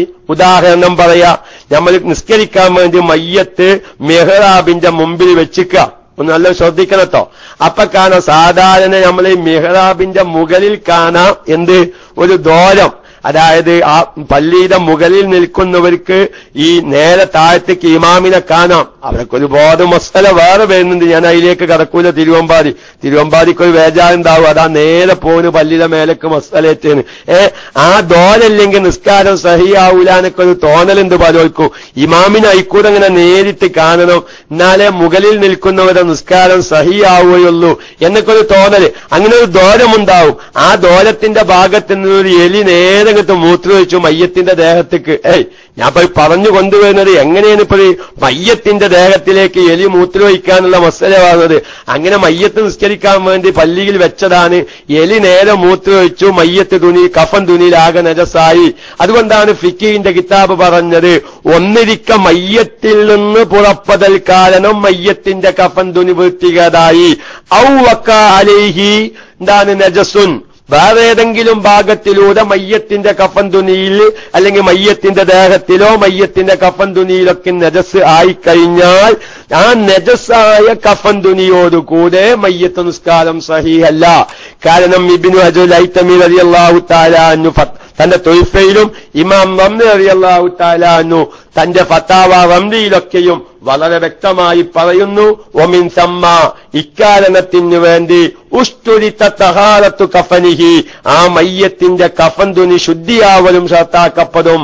ഐലൻ വീണ്ടും ഇലാ ഫവാഇസ് സ്വലാത്തി അലൈഹി ഈ മയ്യത്തിന്റെ മേലുള്ള നിസ്കാരം കഴിയുന്നത് വരെ മയ്യത്തിന്റെ കഫൻ തുണിയിൽ നജസ് വരാൻ പാടില്ല. ഇവിടെ ഒരു മസ്അല നമുക്ക് ചർച്ചയ്ക്ക് വരികയാണ്. കാരണം മയ്യത്തിന്റെ കഫൻ തുണി നജസായി, ഇനി വേറെ കഫൻ തുണി ഇല്ലതാനും അങ്ങനെയും വരാം. അങ്ങനത്തെ സന്ദർഭങ്ങൾ വന്നേക്കല്ലോ. ഇനി വേറെ കഫൻ തുണി കിട്ടാനില്ല, മയ്യത്തിന്റെ ഉള്ള കഫൻ തുണി നജസായി, ഇത് കഴുകി വൃത്തിയാക്കാനും മാർഗമില്ല. ഇങ്ങനത്തെ സന്ദർഭങ്ങൾ വന്നേക്കാം. എങ്കിൽ ആ കഫൻ തുണി കഴുകി വൃത്തിയാക്കാൻ സൗകര്യമുണ്ടെങ്കിൽ അത് വൃത്തിയാക്കൽ നിർബന്ധ. വൃത്തിയാക്കാൻ സൗകര്യമില്ലെങ്കിൽ ആ കഫൻ തുണി ഒഴിവാക്കി, ചിലപ്പം ആ കഫൻ തുണിയിലാണ് നജസുള്ളതെങ്കിൽ ആ കഫൻ തുണി ഒഴിവാക്കി കഫൻ ചെയ്യാതെ നിസ്കരിക്കുന്ന മസ്അല ഇന്നലെ നമ്മൾ പറഞ്ഞല്ലോ. കഫൻ ചെയ്യുന്നതിനു മുമ്പ് നിസ്കരിക്കൽ കറാത്തേ ഉള്ളൂ. പക്ഷേ ഇങ്ങനത്തെ സന്ദർഭങ്ങളിൽ അത്തരം കാര്യങ്ങളൊക്കെയും ശ്രദ്ധിക്കേണ്ടി വരും. ഇനി ഞാൻ അവിടെ തന്നെ ഒന്നുകൂടി ഞാൻ പറയട്ടെ പ്രിയപ്പെട്ട സഹോദരന്മാരെ, മയ്യത്തിനെ കുളിപ്പിച്ചു, കഫൻ ചെയ്തു, നിസ്കാരം എല്ലാം കഴിഞ്ഞു. മയ്യത്തിനെ നിസ്കാരം കഴിഞ്ഞ് നേരെ പള്ളിത്തൊഴിലേക്ക് കൊണ്ടുപോവുകയാണ്. അങ്ങനെ മയ്യത്തിനെ ഖബറിലേക്ക് ഇറക്കിയിട്ടില്ല. ശ്രദ്ധിക്കണം, ഇതൊക്കെ എത്രയോ സ്ഥലങ്ങളിൽ സംഭവിക്കുകയും അത്തരം സന്ദർഭങ്ങളിലൊക്കെയും പരിചയക്കാർ വിളിച്ച് അന്വേഷിക്കുന്നതും കൊണ്ടാണ് ഞാൻ ഈ മസ്അലകളിലേക്കൊക്കെയും കടന്നു വന്നത്. അഥവാ വലിയ അപകട മരണം കാരണം മയ്യത്തിനെ പെട്ടെന്ന് കുളിപ്പിച്ചു, കഫൻ ചെയ്തു, നിസ്കാരം കഴിഞ്ഞു. പക്ഷേ മറമാടുന്നതിനു മുമ്പ് മയ്യത്തിൽ നിന്ന് നജസ് പുറപ്പെട്ടു. അതല്ലെങ്കിൽ വേറെ ഏതെങ്കിലും നിലക്ക് മയ്യത്തിന്റെ കഫൻ തുണിയിൽ നജസ് സംഭവിക്കാം. എന്തേപ്പോ സംഭവിക്കുന്നതിൽ പള്ളിത്തൊടുവിൽ മയ്യത്തിനെ ഖബറിലേക്ക് ഇറക്കാൻ നേരത്തെ മേലെന്ന് കാക്കങ്ങട്ടും കാഷ്ടിച്ചു. അങ്ങനെ മയ്യത്തിന്റെ ദേഹത്തിലായി. കാക്കപ്പ മയ്യത്താണോന്നോ ജീവിച്ചിരിക്കുന്ന ആളാണെന്നോ മൊയ്ലിയരാണോ തങ്ങളാണോ നോക്കിയിട്ടല്ലല്ലോ കാക്ക കാഷ്ടിക്കല്. അങ്ങനെ മയ്യത്തിന്റെ കഫൻ തുണിക്ക് നജസായി, അത് വൃത്തിയാക്കേണ്ടി വരും. അതുപോലെ തന്നെ മയ്യത്തിൽ നിന്ന് വല്ലതും നജസ് പുറപ്പെട്ടാൽ കഫൻ മറമാടുന്നതിനു മുമ്പാണെങ്കിൽ അത് വൃത്തിയാക്കൽ നിർബന്ധമാണ് എന്നാണ് ഷാഫി മദ്ഹബിൽ പ്രബലമായ അഭിപ്രായം. തുഹ്ഫ പോലത്തെ ഫിഖിന്റെ ഗ്രന്ഥങ്ങളിലെല്ലാം പ്രബലമാക്കുന്നത് മയ്യത്ത് മറമാടുന്നതിനു മുമ്പ് അഥവാ നിസ്കാരം കഴിഞ്ഞതിനു ശേഷമാണ്. മയ്യത്ത് മറമാടുന്നതിനു മുമ്പാണ്. മയ്യത്തിൽ നിന്ന് നജസായ വല്ലതും പുറപ്പെട്ടാൽ അത് വൃത്തിയാക്കൽ നിർബന്ധമാണ്. ചിലപ്പം നമ്മൾ ഖബറിലേക്ക് ഇറക്കുന്ന സമയത്തൊക്കെയും അങ്ങനത്തെ സന്ദർഭങ്ങൾ വന്നേക്കാം. അല്ലാഹു തആല കാത്തു രക്ഷിക്കുമാറാവട്ടെ എന്ന് ദുആ ചെയ്ത് അത് സംബന്ധമായ ചർച്ചകൾ ഇനി കൂടുതൽ ഇല്ലാത്തതുകൊണ്ട് ഇനി നമ്മൾ ഈ കഫൻ തുനിയുമായി ബന്ധപ്പെട്ട വേറെ ഏതെങ്കിലും നജസാകുന്ന മസ്അല നമ്മുടെ ഇത്തരം ദിവസങ്ങളിലായി ചർച്ചയ്ക്ക് വരാത്തതുണ്ടെങ്കിൽ, സംശയാലുക്കളുണ്ടെങ്കിൽ ചോദിച്ചു മനസ്സിലാക്കണം എന്ന് പറഞ്ഞ് നമ്മുടെ ടെക്സ്റ്റ് നമ്മുടെ ഇന്നത്തെ ചർച്ചയിലേക്ക് ഞാൻ തിരിച്ചു വരികയാണ്. കാരണം അതിൽ ചില്ലറ പറയാൻ ബാക്കിയുണ്ടായത് കൊണ്ട് ഞാനത് പറഞ്ഞു പൂർത്തിയാക്കിയതാണ്.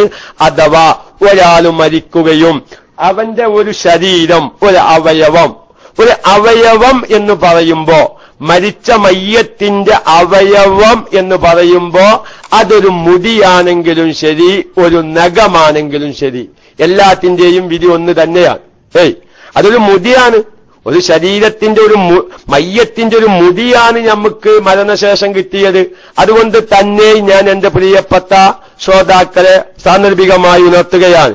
കാരണം നമ്മൾ മയ്യത്ത് കുളിപ്പിച്ചും കൊണ്ടിരിക്കുന്ന സമയത്ത് സ്വാഭാവികമായും മയ്യത്തിന്റെ ശരീരത്തിൽ നിന്ന് രോമങ്ങൾ കൊഴിഞ്ഞു പോന്നേക്കാം, അല്ലെ? അന്നല്ല, ജീവിതകാലത്ത് സാധാരണ നമ്മൾ കുളിച്ച് തല തോർത്തുന്ന സമയത്ത് തോർത്തുമുണ്ടിലേക്ക് നോക്കിയാൽ ഇഷ്ടംപോലെ മുടികൾ അതിൽ കാണാം.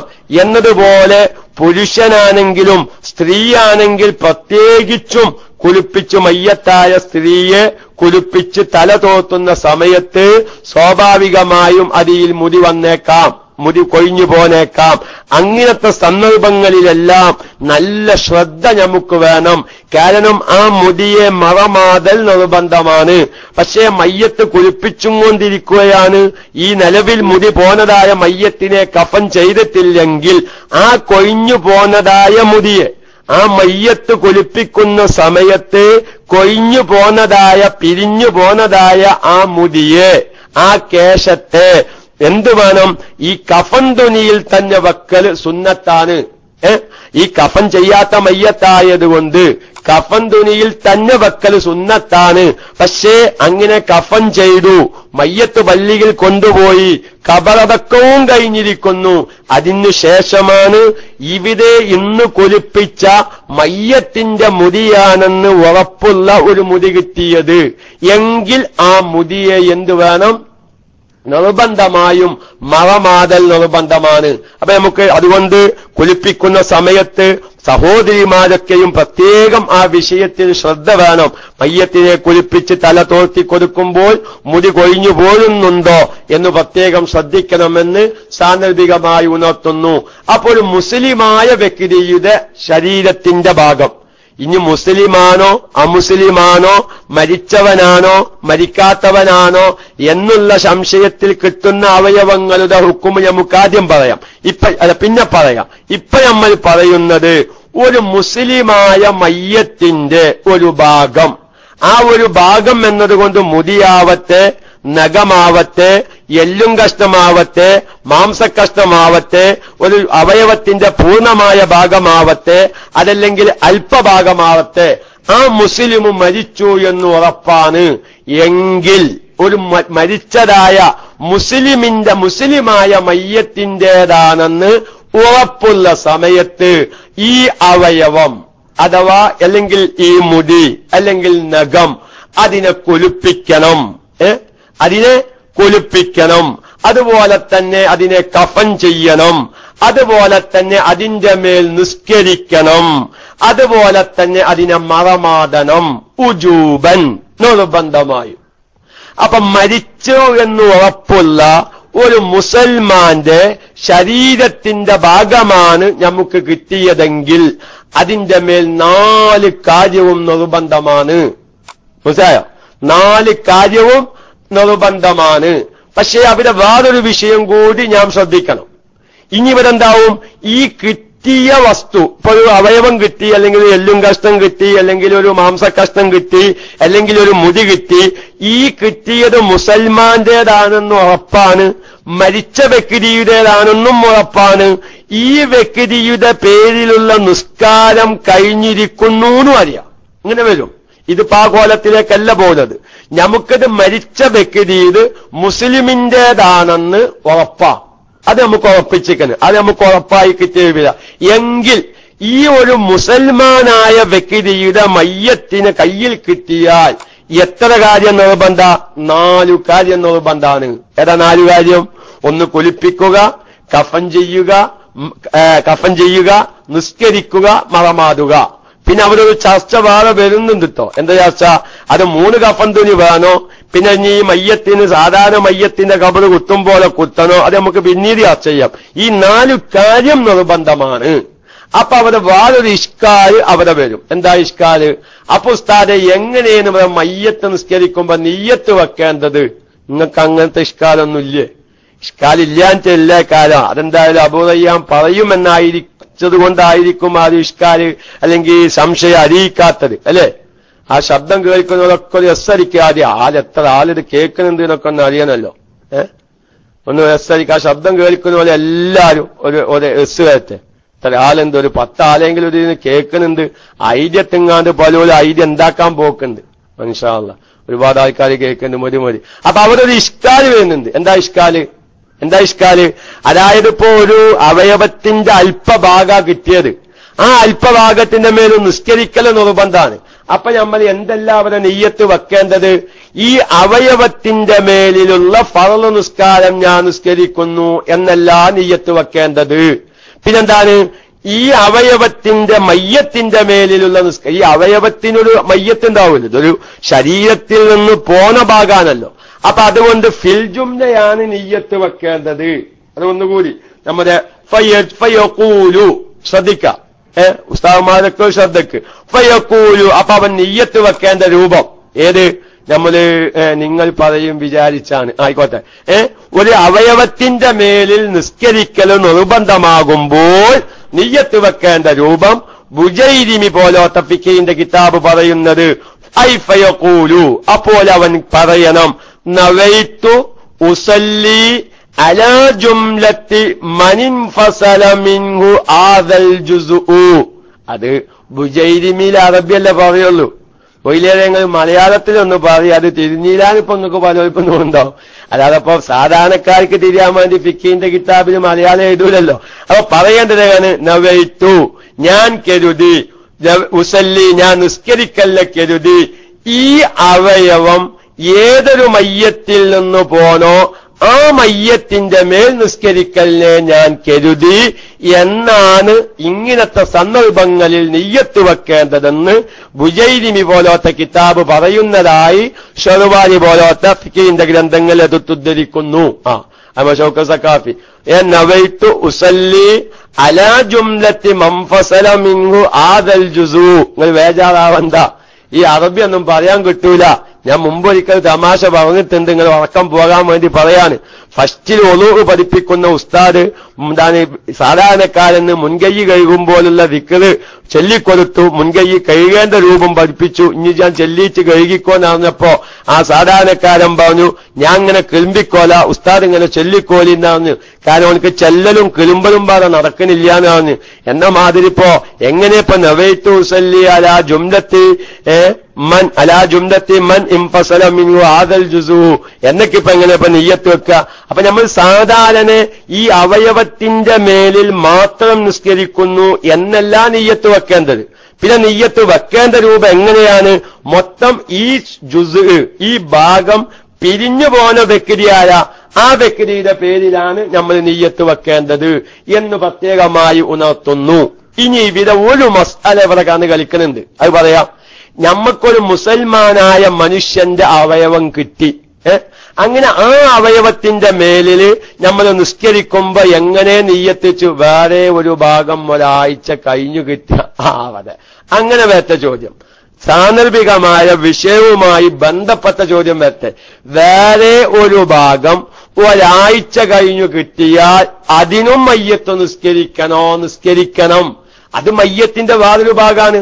നമ്മുടെ ലത്തീഫ് വായക്കാട് ചോദിച്ച ചോദ്യം നല്ലൊരു പ്രസക്തമായ ചോദ്യമാണ്. ഒരു അപകടം സംഭവിച്ചതാ. അപ്പൊ നമ്മൾ വാഹനം ഒരു സൈഡിൽ കിടക്കുക. ഞാനിത് സംഭവിക്കുന്ന മേഖലകളാണ് ഞാൻ വിശദീകരിക്കുന്നത്, രൂപങ്ങൾ. അപകടം സംഭവിച്ചു, വാഹനം കാലച്ചാലിലേക്ക് മറിഞ്ഞവിടെ കിടക്കുകയാണ്. മയ്യത്തെ കൈന്റെ ഉള്ളിനെടുത്ത് കൊണ്ടുപോയി ഹോസ്പിറ്റലിലേക്കും കൊണ്ടുപോയി പോസ്റ്റ്മോർട്ടം ചെയ്തു, നമ്മൾ കബറടക്കി. അപ്പോഴാണ് പിന്നെ ആ വൈക്കിങ്ങനെ പോകുമ്പോൾ ഏതാ ഒരു മാംസത്തിന്റെ കഷ്ണം ഈ കിടക്കണ്. അപ്പൊ അവരെ മരിച്ച വ്യക്തിയുടേതാണെന്ന് ഉറപ്പായി. അങ്ങനെ കിട്ടി, നമ്മൾ അതിന്റെ പേരിൽ കാര്യം ചെയ്തു. പക്ഷെ പിന്നെ വാഹനം എടുക്കുന്ന സമയത്ത് നമ്മൾ കേസും കുലുമാലൊക്കെയും ആയി അതിൻ്റെതായ മറ്റു ഡിപ്പാർട്ട്മെന്റ് കൈകാര്യം ചെയ്യുമ്പോ ഈ വാഹനം നമ്മൾ മരിഞ്ഞ ഭാഗത്തിൽ നിന്ന് പൊക്കുമ്പോഴാണ് അതിന്റെ ഉള്ളിൽ വേറൊരു മാംസ കഷ്ണം കിടക്കുന്നത്. അള്ളാഹു കാത്ത് രക്ഷിക്കുമാറാവട്ടെ. അപ്പൊ അതിനൊന്ന് നിസ്കരിക്കണം. അത് വേറെ മാംസ കഷ്ണാണ്. മുമ്പ് സ്കൂളിൽ പഠിക്കുന്ന കുട്ടിയോട് അധ്യാപകൻ ചോദിച്ചു, കരയിലും വെള്ളത്തിലും താമസിക്കുന്ന ഒരു ജീവിയുടെ പേര് പറയുക. അപ്പൊ ഒരു കുട്ടി പറഞ്ഞു തവള എന്ന് പറഞ്ഞു, കരയിലും വെള്ളത്തിലും ജീവിക്കുന്ന. അപ്പൊ അധ്യാപകൻ അടുത്ത കുട്ടിയോട് പറഞ്ഞു, ഒരു പേര് കൂടി പറയൂ. അപ്പൊ കുട്ടി പറഞ്ഞു മറ്റൊരു തവള. കുട്ടി പറഞ്ഞ ഉത്തരം ശരിയാലോ. ഞാൻ ഈ ചോദ്യവുമായി അതിനൊരു ബന്ധമുണ്ട്. ഈ കുട്ടി പറഞ്ഞത് തവളയാണ്. അപ്പൊ വേറെ കുട്ടി പറഞ്ഞു മറ്റൊരു തവളാനാണ്, അത് വേറെ തവളയാണല്ലോ എന്ന് പറഞ്ഞതുപോലെ നമുക്ക് ആദ്യം കിട്ടിയത് ഒരു ഭാഗമാണ്, രണ്ടാമത് കിട്ടിയത് എന്താണ്? വേറൊരു ഭാഗമാണ്. അപ്പൊ രണ്ടാമത് ഒരാഴ്ച കഴിഞ്ഞിട്ടാണ് ഒരു കഷ്ണം പിന്നീട് കിട്ടുന്നത്. അത് മുസ്ലിമായ മയ്യത്തിന്റെ ശരീരത്തിൽ നിന്നാണെന്ന് ഉറപ്പാണെങ്കിൽ എന്ത് വേണം? ചെയ്യണം. അപ്പൊ ഞാൻ പറഞ്ഞതെന്താ, ഇങ്ങനെ നമുക്ക് മുസ്ലിമായ മയ്യത്തിൻ്റെതാണെന്ന് ഉറപ്പുള്ളതാവുകയും നമ്മൾ അതെല്ലാം കൈകാര്യം ചെയ്തു. പിന്നീടാണ് ആ മയ്യത്തിനെ കിട്ടിയാലോ അവിടെ ഒരു ഇഷ്കാലി വരില്ല നിങ്ങൾക്ക്. കാരണം നമ്മൾ ഈ അവയവത്തിന്റെ മേലിൽ നിസ്കരിക്കുമ്പോൾ എന്ത് നിയ്യത്ത് വെച്ചിട്ടുണ്ട്? മൊത്തം ഈ മരിച്ച വ്യക്തിയുടെ മേലിൽ നിയ്യത്ത് വെച്ചിട്ടാണ് നമ്മൾ നിസ്കരിച്ചിട്ടുള്ളത്. പക്ഷേ നമ്മൾ ഈ അവയവത്തിന്റെ മേലിൽ നിസ്കാരവും കുളിപ്പിക്കലും കഫൻ ചെയ്യലും മറമാതലൊക്കെയും കഴിഞ്ഞതിന്റെ ശേഷമാണ് ഈ അവയവത്തിന്റെ സ്വാഹിബ്, ഈ അവയവത്തിന്റെ ഉടമവകാശിയായ മയ്യത്തിനെ കയ്യിൽ കിട്ടുന്നതെങ്കിൽ എന്ത് വേണം? ആ വ്യക്തിയുടെ പേരിലുള്ള മയ്യത്തു നിസ്കാരം വീണ്ടും നടത്തൽ നിർബന്ധം. അപ്പൊ എന്തു പറ്റൂല?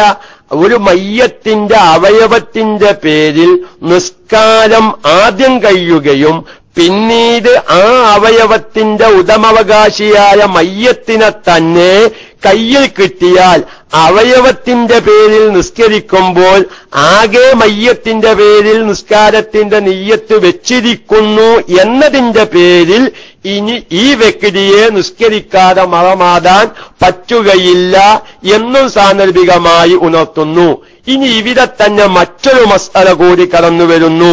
നമുക്കൊരു മരിച്ചതായ മുസൽമാന്റെ അവയവം കിട്ടി. ആ അവയവത്തിന്റെ ഉടമവകാശിയായ ആ മയ്യത്തിന്റെ മേലിൽ നിസ്കാരം കഴിഞ്ഞിരിക്കുന്നു എന്നറിയാം. അപ്പൊ രണ്ട് കോലാത്തോ. ആദ്യം പറഞ്ഞത് എങ്ങനെയാണ്? ഒരു മയ്യത്തിന്റെ അവയവാണ് നമ്മുടെ കയ്യിൽ കിട്ടിയത്. പക്ഷേ ആ മയ്യത്തിന്റേതാണ്, അത് മുസ്ലിമിന്റേതാണെന്നും അറിയാം. ഈ കോലത്തില് ഈ അവയവത്തിന്റെ മേലിൽ 4 കാര്യം നിർബന്ധമാണ്. ഇനി ആ 4 കാര്യം ചെയ്ത് ഈ അവയവത്തിന്റെ സാഹിബിനെ, അതായത് ആ മയ്യത്തിനെ കയ്യിൽ കിട്ടിയാൽ ആ മയ്യത്തിന്റെ മേലിൽ എന്ത് വേണം? നമ്മൾ കുളിപ്പിക്കണം, കഫൻ ചെയ്യണം, നിസ്കരിക്കണം, മറമാടണം. കുളിപ്പിക്കലും കഫൻ ചെയ്യലും മറമാടലും വേണമെന്നൊക്കെ നമുക്ക് എല്ലാവർക്കും അറിയാം. പക്ഷേ ഇനി നിസ്കരിക്കേണ്ട ആവശ്യമുണ്ടോ എന്നൊരു ചോദ്യം വരും. കാരണം നമ്മൾ ഈ അവയവത്തിന്റെ മേലിൽ മൊത്തത്തിൽ നിയ്യത്ത് വെച്ചൊരു നിസ്കാരം നടത്തിയിട്ടുണ്ടല്ലോ, അതുകൊണ്ട് ഇനി നിസ്കരിക്കേണ്ടതുണ്ടോ എന്ന ചോദ്യത്തിന് പ്രസക്തിയില്ല. നിസ്കരിക്കൽ നിർബന്ധമാണ്. അപ്പൊ അതുകൊണ്ട് നമ്മുടെ ലത്തീഫ് വായക്കാട് ചോദിച്ച ചോദ്യത്തിന് കൂടി അത് മറുപടിയാണ്. ഒരിക്കൽ ഒരു ഭാഗം കിട്ടി, അതിന്റെ മേലിൽ കാര്യങ്ങളൊക്കെ ചെയ്തു. പിന്നെ അതേ മയ്യത്തിന്റെ എന്ന് ഉറപ്പുള്ള മറ്റൊരു ഭാഗം 1 2 ഒരാഴ്ചക്കു ശേഷം വീണ്ടും കിട്ടി, അപ്പോഴോ ചെയ്യേണ്ടി വരും. പക്ഷെ ഇനി ഞാൻ നിങ്ങളുടെ ശ്രദ്ധ കൊണ്ടുവരുന്നത്, നമുക്ക് കിട്ടിയ അവയവത്തിന്റെ ഉടമവകാശിയായ മയ്യത്തിനെ കുളിപ്പിച്ച് കഫൻ ചെയ്ത് നിസ്കരിച്ച് കബറടക്കി എന്നുറപ്പുള്ള മയ്യത്തിന്റെ കഷ്ണാണ് കിട്ടിയത്. അങ്ങനെ വരല്ലോ. ആക്സിഡന്റ് സംഭവിച്ചു, അങ്ങനെ മരണപ്പെട്ടു. ആ മയ്യത്തിനെ നമ്മൾ പോസ്റ്റ്മോർട്ടം ചെയ്തിരിക്കണമെങ്കിൽ പോസ്റ്റ്മോർട്ടം അതൊക്കെ ചെയ്ത് നമ്മൾ ശരിയായ രൂപത്തിൽ കുളിപ്പിച്ച് കഫൻ ചെയ്ത് കബറടക്കലൊക്കെ കഴിഞ്ഞിക്കണ്. പിന്നെയാണ് അപകട സ്ഥലത്തിൽ നിന്ന് ആ കബറടക്കിയ മയ്യത്തിന്റെ ശരീരത്തിന്റെ ഭാഗമാണെന്ന് ഉറപ്പുള്ള ഒരു മുടിയോ നഖമോ അതല്ലെങ്കിൽ മാംസ കഷ്ണമോ എല്ലും കഷ്ണമോ കിട്ടിയത് എങ്കിൽ ഇവിടെ 3 കാര്യമേ നിർബന്ധമുള്ളൂ. ഏതാ 3 കാര്യം? കുളിപ്പിക്കുക, കഫൻ ചെയ്യുക, മറമാടുക. നിസ്കാരം നിർബന്ധമില്ല. എന്താ കാരണം ഈ അവയവത്തിന്റെ ഈ ഭാഗത്തിന്റെ ഉടമവകാശിയായ മയ്യത്തിന്റെ മേലിൽ നിസ്കാരവും കുളിപ്പിക്കലും കഫൻ ചെയ്യലും കഴിഞ്ഞതുകൊണ്ട് ഇനി അവയവത്തിന് വേണ്ടി പ്രത്യേകം നിസ്കരിക്കേണ്ട ആവശ്യമില്ല. നേരെ മറിച്ച് മുസ്ലിമിന്റേതാണെന്ന് ഉറപ്പിച്ചു, മരിച്ചതാണെന്നും ഉറപ്പിച്ചു, ആ മുസ്ലിമിനെ കുളിപ്പിച്ചോ നിസ്കരിച്ചോന്നൊന്നും അറിയില്ല, സംഭവിക്കാം. അപ്പൊ നിങ്ങൾ ചോദിക്കും, അതെങ്ങനെ ഉസ്താദെ അങ്ങനെ ഒരു കോലം വരും? ഞാൻ പറയാ, ആക്സിഡന്റ് പറ്റി ബംഗാളി മുസ്ലിം ആയിരുന്നു അല്ലെ? നിങ്ങൾക്ക് ചോദിക്കും, അതിപ്പോ എങ്ങനെ? രണ്ടാമത് പറഞ്ഞ കോലം നിങ്ങൾക്ക് എളുപ്പം തിരി. ആക്സിഡന്റ് സംഭവിച്ചു, പെട്ടെന്ന് ഹോസ്പിറ്റലിൽ വെച്ച് ആള് മരിച്ചു, നമ്മൾ കുളിപ്പിച്ചു, കഫൻ ചെയ്തു, കബറടക്കി. പിന്നെ ആക്സിഡന്റ് നടന്ന സ്ഥലത്ത് നമ്മൾ ജീപ്പും വാഹനക്കും ശരിയാക്കുമ്പോഴാണ് അവനൊരു എല്ലും കഷ്ണം കിട്ടിയത്. അപ്പൊ നിസ്കരിച്ച മയ്യത്തിന്റെ ഒരു എല്ലും കഷ്ണമാണ് കിട്ടിയത്.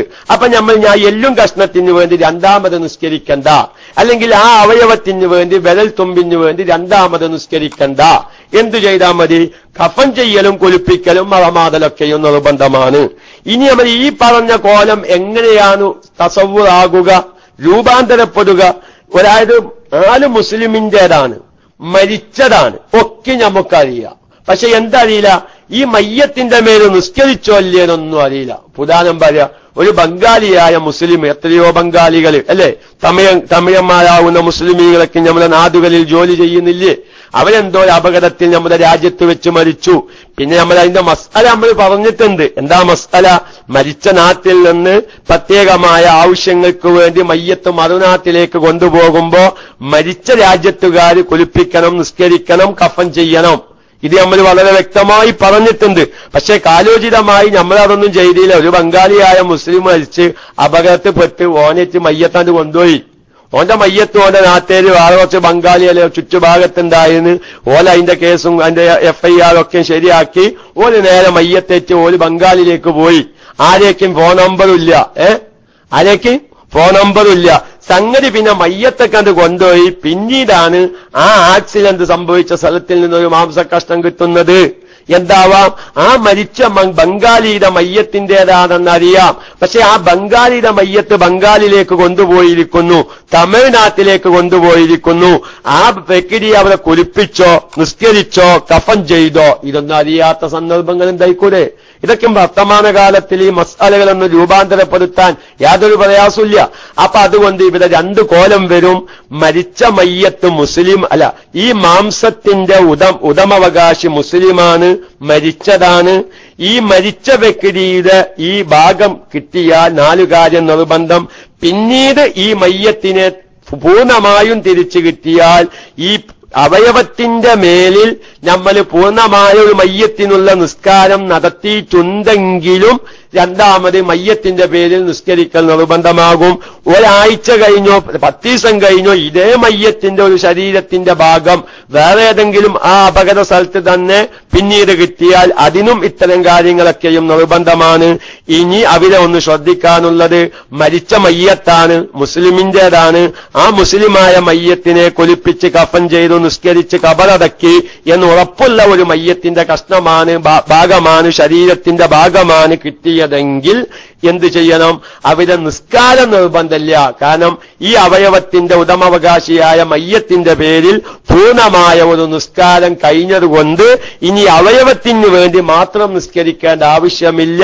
പക്ഷേ മറ്റു 3 കാര്യങ്ങളും നിർബന്ധമാണ് എന്ന് പറഞ്ഞ് ഇനി നമുക്ക് ചർച്ച ചെയ്യാനുള്ളത്, കിട്ടിയത് മുസ്ലിമിന്റേതാണോ അമുസ്ലിമിന്റേതാണോ എന്ന് സംശയം വന്നു. കാരണം അപകടത്തിൽ മരിച്ചതാണ്. അവരെ 2 അപകടത്തിൽ മുസ്ലിമും മരിച്ചിട്ടുണ്ട്, അമുസ്ലിമും മരിച്ചിട്ടുണ്ട്. പക്ഷെ ഒരു മാംസക്കഷ്ണം കിട്ടി. ഈ മാംസക്കഷ്ണം മുസ്ലിമിന്റേതോ അമുസ്ലിമിന്റേതോ എന്നറിയില്ല. മുസ്ലിമിന്റേതാവുമ്പോഴാണല്ലോ ഇപ്പൊ ഈ വിധികളൊക്കെ വരുന്നത്. അപ്പൊ അങ്ങനെ സംശയം വന്നേക്കാം.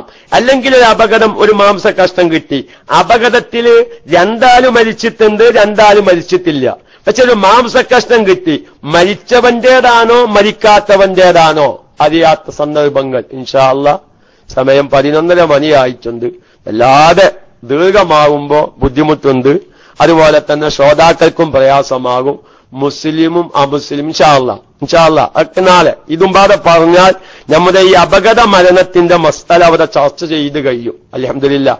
ഇനി ഇൻഷാ അല്ലാഹ് അപ്പൊ നമ്മളൊരു അവയവം കിട്ടി, മുസ്ലിമിന്റേതാണോ അമുസ്ലിമിന്റേതാണോ എന്ന് തിരിച്ചറിയാത്തതിന്റെ വിധി, മരിച്ചവന്റേതാണോ മരിക്കാത്തവന്റേതാണോ എന്ന് സംശയം വരുന്ന അവസ്ഥ, ഒരു മയ്യത്തിനെ തന്നെ കയ്യിൽ കിട്ടി അത് മുസ്ലിമിന്റെ മയ്യത്താണോ അമുസ്ലിമിന്റെ മയ്യത്താണോ എന്ന് തിരിച്ചറിയാത്ത അവസ്ഥ.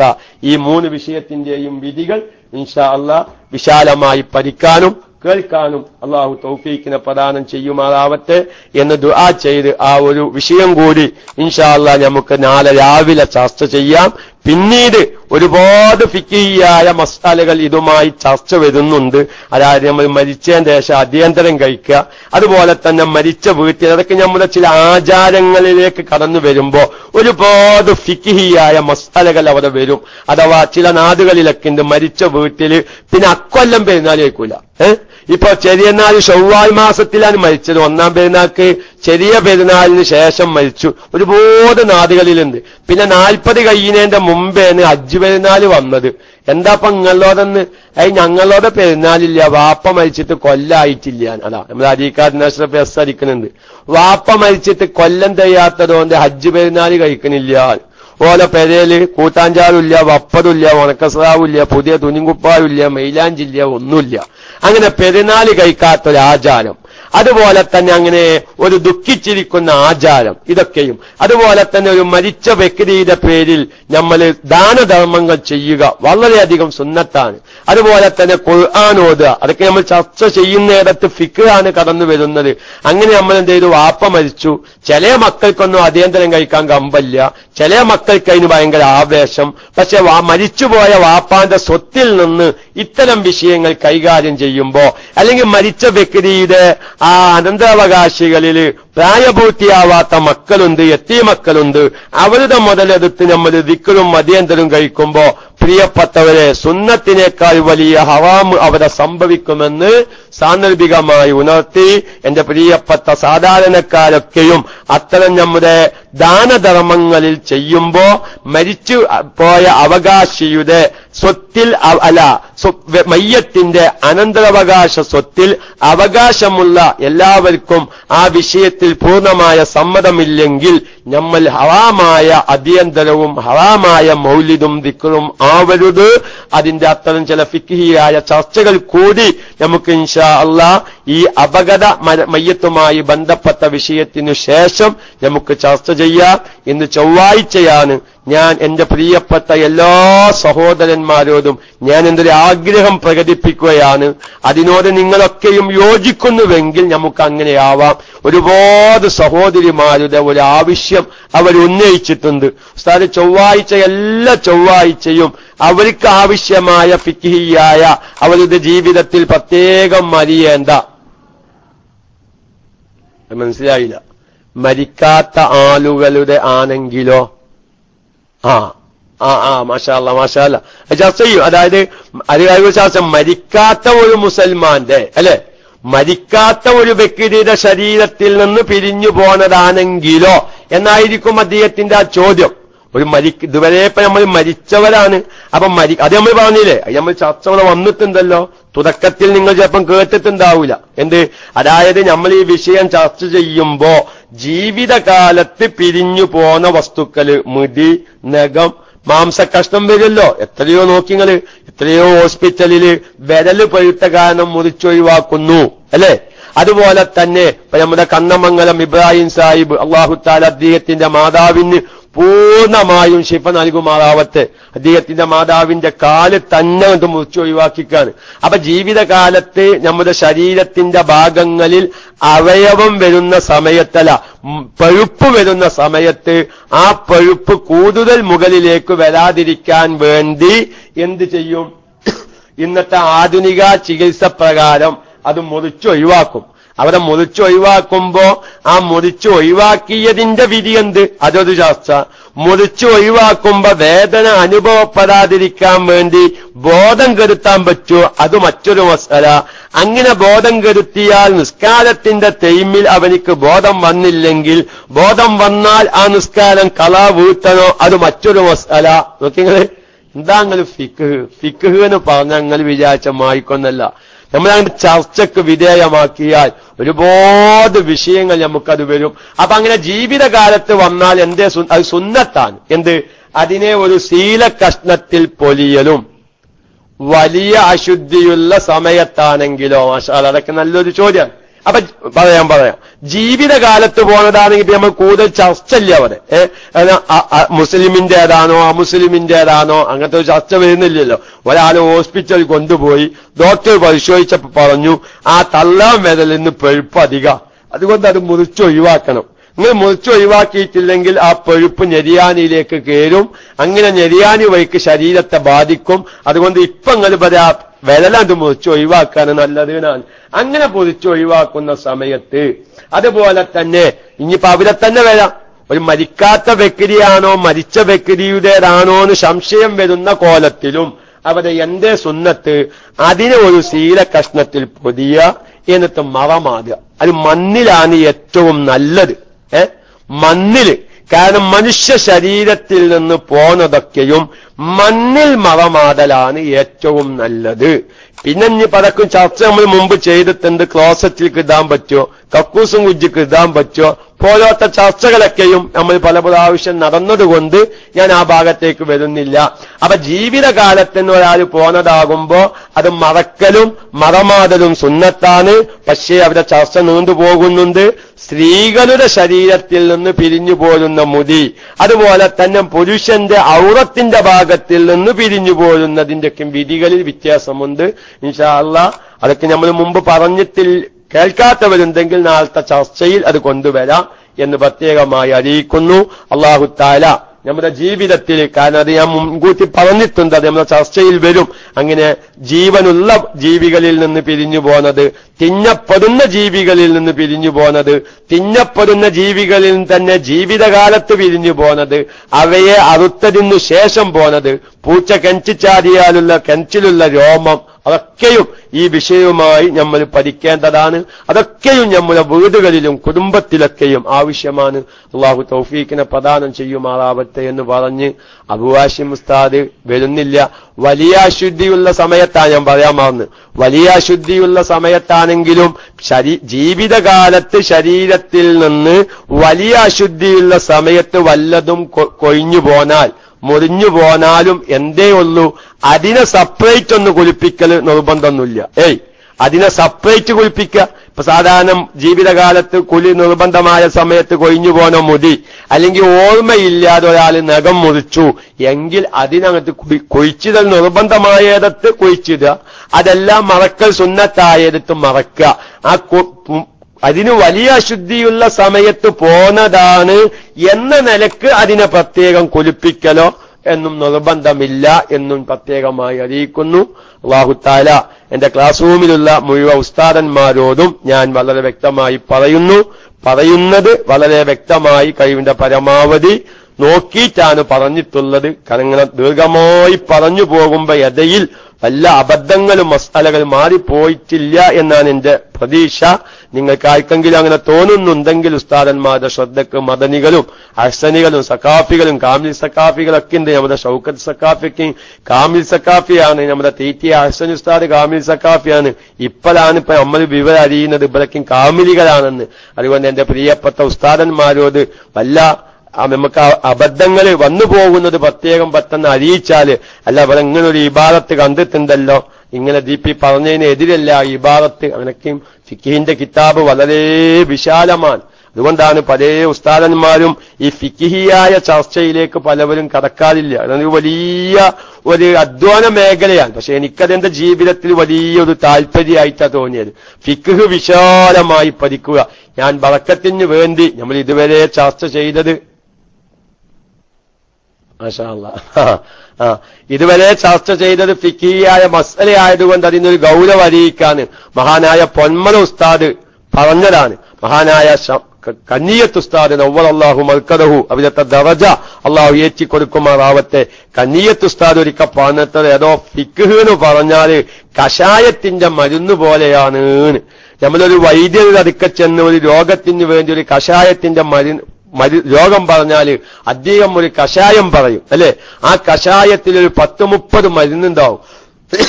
കുരുന്തോത്തിന്റെ പേര്, പുലിയുടെ പേര്, മൂച്ചിയുടെ പേര്, പിലാവിന്റെ പേര്, ഉണക്കഞ്ഞെട്ടിയുടെ പേര്, മറ്റേ ആലിന്റെ പേര്, പല പേരും കൊത്തി നുറുക്കി അതിന് ഇത്ര കായഞ്ച് എന്നൊക്കെയും പറഞ്ഞിട്ടാണ് കഷായത്തിന്റെ മരുന്ന്. ഈ എല്ലാ മരുന്നും ഒരതങ്ങായി വെള്ളത്തിൽ വെച്ച് അതിനെ അതിനെ ഒരതങ്ങായി വെള്ളത്തിൽ വെച്ച് നായിയാക്കി വച്ചിക്കൊരുക്കി അതിൽ നിന്ന് അല്പം എടുത്ത് മേപ്പരി ചേർത്ത് കഴിക്കുക. ഇതാണ് ഇപ്പൊ കഷായം.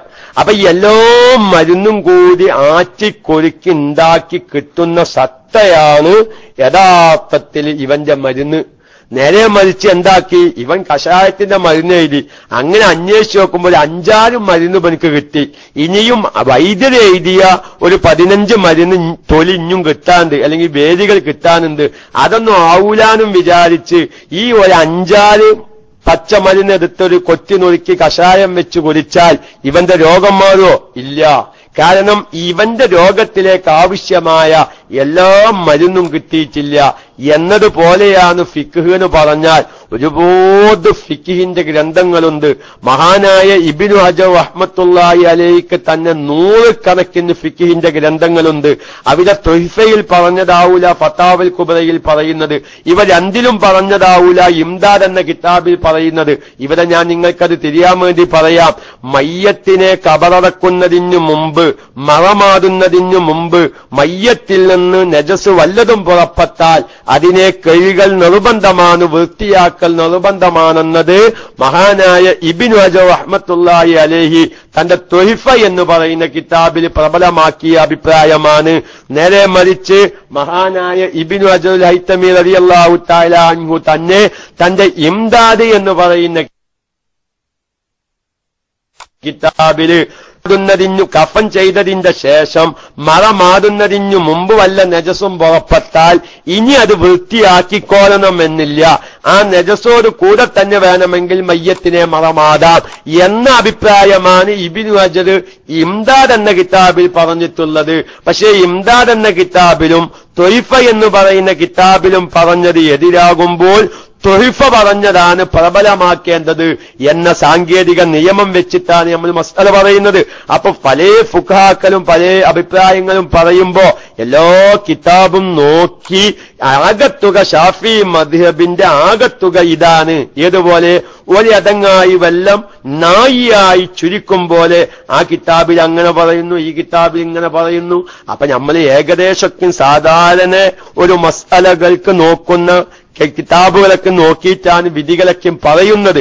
പിന്നീട് ഉസ്താദന്മാരൊക്കെ പറഞ്ഞു നമുക്ക് തഹ്ഖീഖാക്കി തന്നതും ചിലപ്പം അശ്രദ്ധത കാരണം വല്ലതും സംഭവിക്കാതിരിക്കുമാറാവട്ടെ. മസ്അല പ്രശ്നമായതുകൊണ്ട് എന്റെ ക്ലാസ് റൂമിലുള്ള മുഴുവൻ ശ്രോതാക്കളും നമുക്കറിയുന്ന മുഴുവൻ ഇബാദത്തുകളും പരസ്പരം കൈമാറ്റൊക്കെ നടത്തി നമ്മുടെ സാധാരണക്കാർക്ക് പഠിക്കൽ നിർബന്ധമായ അവർ ഇന്നുവരെ ശ്രദ്ധിക്കാത്ത പല മസ്അലകളിലേക്കും അവരുടെ ശ്രദ്ധ നമുക്ക് കൊണ്ടുവന്ന് ഈ KMIC-യിലൂടെ വലിയ ഒരു ദീനിയായ മുന്നേറ്റം നടത്താൻ അള്ളാഹു നമുക്ക് തൗഫീഖിനെ പ്രദാനം ചെയ്യുമാറാവട്ടെ. ഞാൻ പറഞ്ഞില്ല, കാസർഗോഡ് മുല്ലേരി ഭാഗത്ത് നിന്ന് ഇപ്പൊ എത്രയോ ശ്രോതാക്കൾ നമുക്കറിയില്ല. നമുക്കിവിടെ ഒരു പൂവ് വിടുമ്പോ അല്ലെങ്കിൽ ഈ ക്ലാസ് റൂമിന്റെ വിജയത്തിന് വേണ്ടി പ്രവർത്തിക്കുമ്പോ റബ്ബേ ഈ ക്ലാസ് റൂമിന് വേണ്ടി പ്രവർത്തിക്കുന്ന എത്രയോ മുഅ്മിനീങ്ങൾ ഓരോ കുഗ്രാമങ്ങളിൽ ഇരുന്ന് ദുആ ചെയ്യുന്നവരുണ്ട്. അപ്പൊ ആ സന്തോഷം നിങ്ങൾ അറിയിക്കുമ്പോ നിങ്ങൾക്ക് ഇനിയും ഈ ക്ലാസ് റൂമിന് വേണ്ടി പ്രവർത്തകരായി തീരാൻ നിങ്ങൾക്ക് സന്തോഷം കിട്ടാൻ വേണ്ടിയിട്ടാണ് ഞാൻ ചില റേഡിയോ ശ്രോതാക്കളൊക്കെ പറയുന്ന അനുഭവം ഞാൻ നിങ്ങളോടൊപ്പം പങ്കുവെക്കുന്നത്. അതുകൊണ്ട് അല്ലാഹു തആല ഇനിയും ഈ ക്ലാസ് റൂമിനെ വിജയിപ്പിച്ചെടുക്കുമാറാവട്ടെ എന്ന് പറഞ്ഞ് ഞാൻ പറയാൻ ഉദ്ദേശിച്ച വിഷയം എന്താണെന്നറിയും. നമ്മുടെ സ്ത്രീകളുടെ ഭാഗത്ത് നിന്ന് വലിയ ഒരു ആവശ്യം വന്നിട്ടുണ്ട്. ഈ ചൊവ്വാഴ്ച മാത്രമാകുമ്പോ ചിലപ്പോൾ യാദൃശികമായി ചൊവ്വാഴ്ച എനിക്ക് അങ്ങോട്ടെങ്കിലും പോവാനുണ്ടാവും, അല്ലെങ്കിൽ നമുക്ക് ചിലപ്പോൾ റേഞ്ച് കിട്ടിയില്ലാന്ന് വരും, അല്ലെങ്കിൽ DC ആവും. ചിലപ്പം ഈ ക്ലാസ് കേൾക്കുന്ന സഹോദരിമാർക്ക് തന്നെ ചൊവ്വാഴ്ച എന്തെങ്കിലൊക്കെ പ്രശ്നങ്ങൾ ഉണ്ടാവും.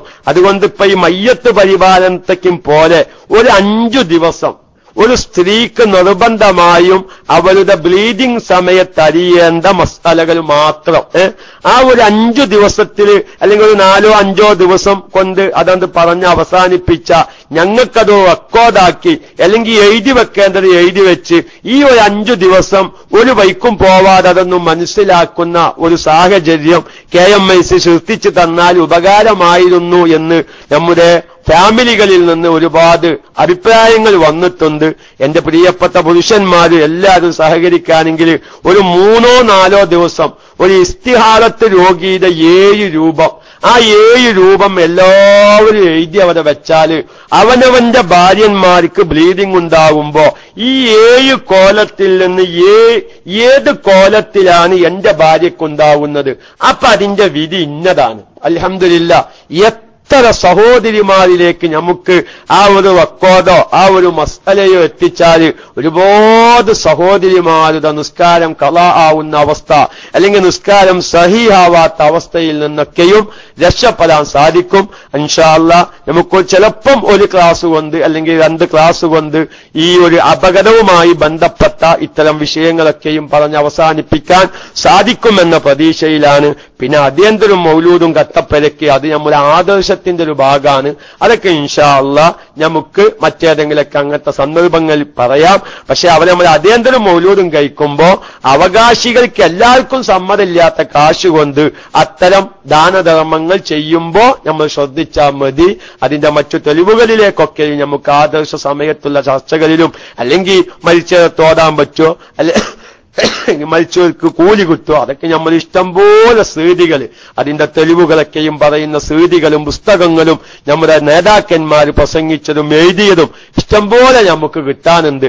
പക്ഷേ ഇന്നും സാധാരണക്കാരറിയാത്ത പലതും നമുക്ക് ഇത്തരം മസലകളിൽ കൊണ്ടുവരേണ്ടതുണ്ട്.